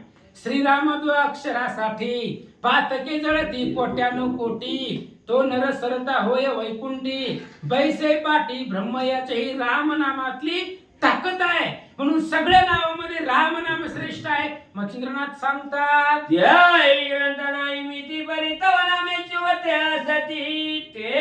माझ्या कवित्वा प्रतिपदन पात्री भगवंता असंख्य तुमच्या चरित्राचे ग्रंथ आहे आणि प्रत्येक ग्रंथामध्ये तुमचं नाव आहे. असं कोणताच ग्रंथ नाही की त्यात रामाचं नाव नाही. सगळ्या ग्रंथामध्ये रामचंद्राचं नाव आहे, रामाच्या नावाचा उल्लेख आहे आणि असे असंख्य ग्रंथ आहे. म्हणून माझी इच्छा आहे की माझ्या कवित्वाला तुमचंही वरदान असावं असं मच्छिंद्रनाथ सांगतात. मंत्र प्रयोग कवित्व पूर्ण येईल तुझे नामाचे ते कार्य करा समग्रत्व. मच्छिंद्रनाथांनी सांगितलं, भगवंता रामचंद्रा तुम्हीही माझ्या कवित्वाला सहकार्य करा. शाबरी मंत्र लिहिले आणि जिथं राम नामाचा मंत्र येईल, रामाचं नाव येईल, त्यावेळेस जर कोणी रामाचं नाव घेतलं, राम मंत्र म्हटला त्या शाबरी कवित्वामधला, तर तुम्ही सहकार्य करावं. मच्छिंद्रनाथ सांगतात, मंत्र उच्चाराचे तो कार्य करावे समग्र लोभ करावी तेरे प्रांजळ चित्ती देवी कर मम करी व पावा. भगवंता त्या कवित्वामध्ये जर राम नाव आलं, रामाचा मंत्र जर कोणी म्हटला, तर त्या साधकाचं त्या भाविकाचं कार्य जे आहे त्याच्या मनातली इच्छा आहे की रामचंद्र तुम्ही लवकर पूर्ण करावी, अशा प्रकारचं वरदान द्या. मच्छिंद्रनाथ सांगतात,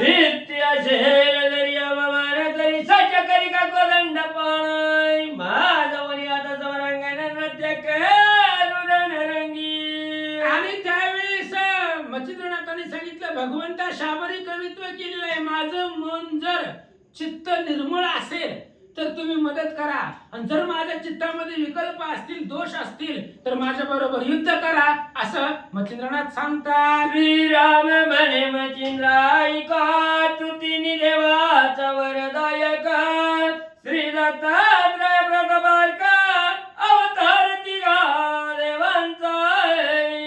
भगवान श्रीरामचंद्राने मच्छिंद्रनाथांना सांगितलं, मच्छिंद्रनाथ तुम्हाला 3 देवाचं वरदान आहे. दत्तात्रय म्हणजे ब्रह्म विष्णू महेश हे तिघांपासून दत्तात्रयाचा अवतार आहे आणि दत्तात्रय तुमचे गुरु आहे. म्हणजे ब्रह्म विष्णू महेश 3 देवाचं वरदान पूर्वीच तुम्हाला प्राप्त झाले. रामचंद्र सांगतात, आणि नरसिंह अवतार पूर्ण ब्रह्मा ते तुझं वश्य होत आहे योग द्रोमा ते सायार्थ कामा सायास तुझा. ऐका मच्छिंद्रनाथ महाराज, नरसिंह दैवत आहे, ते नरसिंह दैवत ही माझा अवतार आहे, तेही तुम्हाला वश आहे. एकंदरीत 33 कोटी देवलोक तुमच्या ताब्यात आहेत, सगळे देवलोक तुम्हाला वश आहेत. मग तिथं मी तुमचं सहाय्य का करू नये? अवश्य तुमच्या असणाऱ्या मंत्राला सहकार्य करीन. भगवान श्रीरामचंद्र सांगतात, मंत्री माझे स्मरणावताची कार्य करे नवावन विराट सगळं आचरण मंत्र प्रयोग दावी नवी. आणि जिथं जिथं तुमच्या मंत्रामध्ये माझं स्मरण असेल, तुमच्या शाबरी कवित्वामध्ये जिथं माझ्या नावाचा मंत्र असेल, त्यावेळेस मी तिथं सहकार्य करील, त्या मंत्राला धाव घेईल आणि त्या साधकाचं कार्य करीन. रामचंद्र सांगतात,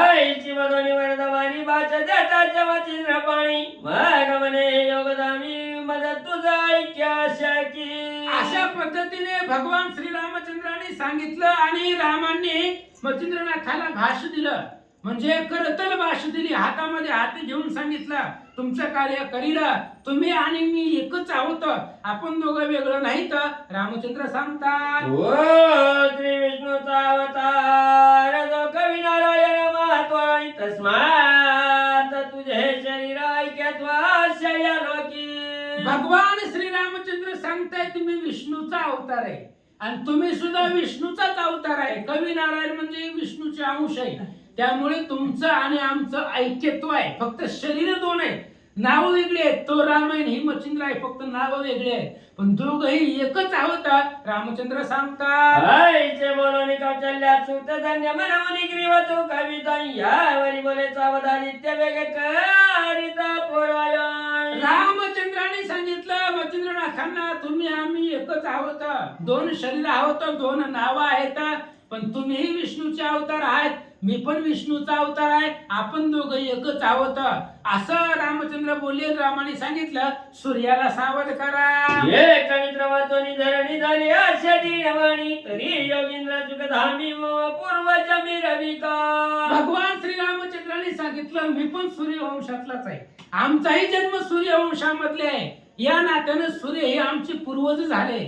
त्यामुळे मच्छिंद्र महाराज एका सूर्या वाचून पृथ्वी ही असणारी अधीन झालेली आहे. म्हणून या सूर्याला उठवा आणि आमच्या पूर्वजाला त्रासापासून मुक्त करा. रामचंद्र सांगतात बाई पडला अंधकार देवत्रास पावले समग्र सगळ्या जगाचा व्यवहार खोळंबला त्या पुरायण. भगवान श्रीरामचंद्रांनी मच्छिंद्रनाथाला सांगितलं सूर्य पृथ्वीवर पडलाय, त्यामुळे पृथ्वी तलावरती अंधकार झालाय, अंधार निर्माण झालेला आहे. सगळ्या देवाचं लोकांचं कार्य थांबले, म्हणून सूर्याला जिवंत करा. हाय जगलानी तुढाळ वचन श्री राममुखी ऐकू हळ देवाचे इंद्र हृदय परभूषण चित शक्ती तमी रविले. आणि रामचंद्राचं अशा प्रकारचं सुढाळ म्हणजे चांगलं बोलणं मच्छिंद्रनाथांनी ऐकलं. ऐकल्याबरोबर मच्छिंद्रनाथाची चित्त भगवती प्रसन्न झाली, त्याच्या चित्ताला आनंद वाटला आणि महाराज काय करतात हे परमानंद वृत्ती प्रसन्न झाली चित्त भगवती भगवत हस्त्र मंत्र देहस्थ व्यक्ती प्रसादाच्या वापितस्य. आणि भगवान श्रीरामचंद्राचं बोलणं ऐकलं मच्छिंद्रनाथाने. त्यांच्या असणारं चित्तरूपी भगवती जी आहे ती प्रसन्न झाली, त्यांना आनंद वाटला. मग वातास्त्र किंवा वात प्रेरक नावाचा मंत्र म्हटला आणि सूर्याचा देह साजिवंत पूर्णमुखी जलपता मच्छिंद्र योगी जाऊन मग तुटी पावली वाताकर्षण चुकी केला नित्य तो. मग वातास्त्र मंत्र म्हटला आणि वातास्त्र मंत्र म्हणून ती भस्मची मोठी सूर्य महाराजावरती सोडली. जी काही वात आकर्षण झालेलं होतं ती वातास्त्र मंत्राचा झगट झाल्याबरोबर स्पर्श झाल्याबरोबर वात आकर्षण संपलं आणि सूर्य महाराज सावध झाले. महिमेचं तदाही दिशाने हारी जाय तो परद्रटी जपणी जाय त्याच कळाला पाचारी. आणि मग लगेच सूर्य महाराज सावध झाले, उठून बसले, बघितलं आसपास शेजारी सगळीकडे त्या ठिकाणी पृथ्वी तलावरती पाहिले. सगळे देव सूर्य महाराजाला समोर पाहिले आणि सगळ्या देवांना बोलवलं. जाऊन महाराज प्रतापादित्य यावर विष्णू लागी पुसत क्षत्रिय कोण आणि मग सगळे देव लोक आले. सगळ्या देवांनी सूर्य महाराजाला नमस्कार केला. सूर्याला नमस्कार केल्याबरोबर सूर्यानं भगवान श्री विष्णूला ब्रह्मदेवाला विचारलं असा क्षत्रिय कुळामध्ये कोण आहे की ज्यानं मला पृथ्वीवर आणला. हे वासना पुन्हा परतो न हर पाहत श्याम करण धन्य प्रतापी प्रताप अजिदावी कमाज करणे. आणि मग पुन्हा माझ्या मनामध्ये इच्छा निर्माण झाली क्षत्रिय कुळामध्ये असा कोण आहे की ज्यानं सूर्याला पृथ्वी तलावरती आणलाय, त्यानं पुन्हा एकदा प्रताप दाखवावा असं मच्छिंद्र सूर्यदेव बोलू लागले. प्रतिज्ञे लागून की युगानुयुगी असे प्रसन्न तरी तयाचे मुखमंडन मज भेटती ते आणावे. ऐका म्हणले ज्याच्यासाठी मी पृथ्वी तलावरती आलो, ज्या राजानं मला जमिनीवरती आणलं असा राजा कोण आहे, त्या राजाचा मुखचंद्र दाखवा, त्याच्या आम्ही ऋणांकित राहिलं असं सूर्य महाराज बोलले. मच्छिंद्र हाते देव पाचारी ती की तुझं बोलाविता शेगावती मग चंद्रात्र पोहनी युक्ती दर्शना जात मच्छिंद्र. मग देव लोकांनी मच्छिंद्रनाथाला सांगितलं चला सूर्य महाराजांनी तुम्हाला बोलवलंय, आता सूर्याच्या जवळ जाणं सोपं आहे काय. मच्छिंद्रनाथाने विचार केला सूर्य म्हणजे आग आहे, आगीच्या जवळ जाणं कसं आहे, आपण दाहक शक्य आहे त्याच्यापाशी. म्हणून चंद्रास्त्र मंत्र म्हटला, स्वतःचं शरीर थंड केलं आणि मग चंद्रास्त्र मंत्राच्या बरोबरीनं सूर्याच्या भेटीला मच्छिंद्रनाथ निघाले. चंद्रास्त्र दल्पला मच्छिंद्र वाळाई ते मागे पुढे परमाची तळ चंद्र मच्छिंद्रनाथांना माहिती होतं सूर्याच्या भेटीला जायचंय म्हणजे सूर्यापाशी आग आहे, अग्नी आहे. धाकत आहे त्याच्यापाशी. आपण जर त्याच्यापाशी गेलो तर आपलं शरीर जळून भस्म होईल. म्हणून चंद्रास्त्र मंत्र म्हटला. आणि चंद्र ही शीतळता देतो, गारवा देतो. त्यामुळे शीतळ मच्छिंद्रनाथाचं शरीर थंड करत करत सूर्याच्या जवळ गेले. जलदात्रावनी होत शीतल ठाव आयुष्य योजनी चरितराव जावं जाऊनी त्यामध्ये जलदास्त्र मंत्र म्हटला. पावसाचा वर्षाव चालू झाला. चंद्राचं अस्त्र सोबतीला घेतलं आणि एवढे असणाऱ्या गाडव्यामध्ये मच्छिंद्रनाथ सूर्य महाराजाच्या जवळ गेले आणि सूर्याला नमस्कार केला. मच्छिंद्रनाथ धन्य धन्य आईच्या वरदाई कवण नाम्याच्या पुत्र ग्रामधाम जन्मादी. मग सूर्य महाराजाला नमस्कार केल्याबरोबर सूर्य महाराजांनी विचारलं, धन्य प्रताप आहे तुमचा, पण महाराज तुम्ही कुठले, कोण, गाव कोणचं, कुठून आला, सगळं सांगा. विष्णू निर्मळा पातवानी कथा नाम धामाली सांगितली वार्तानी कवी नारायण महिमरत्ता मच्छिंद्रनाथ निर्वतस्य.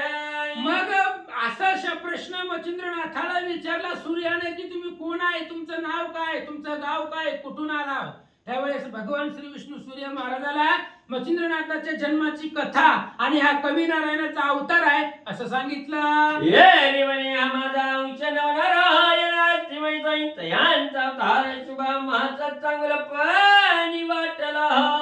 त्यावेळेस भगवान श्री विष्णूने सूर्याला सांगितलं, महाराज हे माझाच अंश आहे.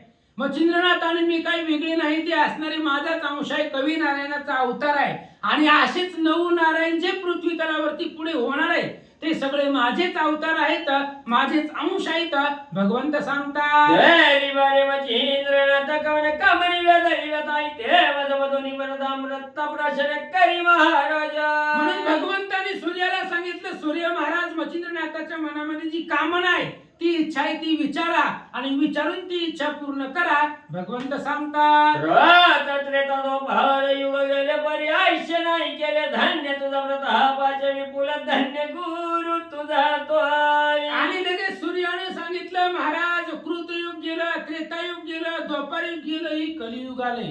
पण ह्या पाठीमागच्या 3 युगात मला नाही कोणी पृथ्वीवर आणलं, नाही कोणी जमिनीवर आणलं, पण तुम्ही कलियुगामध्ये एवढा अफाट पराक्रम केला असं सूर्य महाराज बोलतात.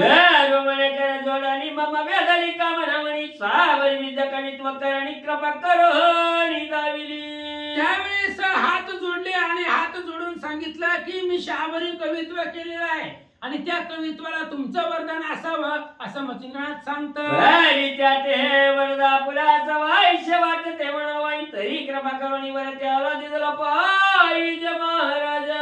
मच्छिंद्रनाथाने सूर्याला सांगितलं, शाबरी कवित्वाला जर कवित्वामध्ये कुठं सूर्य मंत्र आला गेला, सूर्य नावाने जर मंत्र आला तर त्या मंत्राला सहकार्य करावं, हे तुमचं काम. मंत्र प्रयोगी तुझे स्मरण वत भवेंद्राचे म्हणून जगाचे कार्य मंत्र साधना कष्टाने विरवाव्या. ऐका महाराज, सूर्य मंत्र शाबरी कवित्वामध्ये जिथं जिथं आला तिथं तिथं तुम्ही दृश्य व्हायचं आणि त्या असणाऱ्या साधकाचं जनमंत्र उच्चार केलेला आहे त्याचं तुम्ही काम करावं. हे काय माझं स्वतःच नाही किंवा मी माझ्यासाठी केलेलं नाही, जगाच्या कल्याणासाठी शाबरी कवित्व केलंय, त्याला तुम्ही वरदान द्या. ऐकत मच्छिंद्र म्हणे अवश्य म्हणे वाचन म्हणे मंत्र प्रयोग कार्य करीन जगाचे. मच्छिंद्रनाथाचं बोलणं ऐकलं आणि सूर्य महाराजांनी सांगितलं, ठीक आहे महाराज, तुमची जी शाबरी कवित्व आहे, मंत्र आहे, त्या मंत्राला सहकार्य करील आणि मी सुद्धा तुमच्या असणाऱ्या मंत्राला परिपूर्ण स्वशक्तीनं मदत करेन.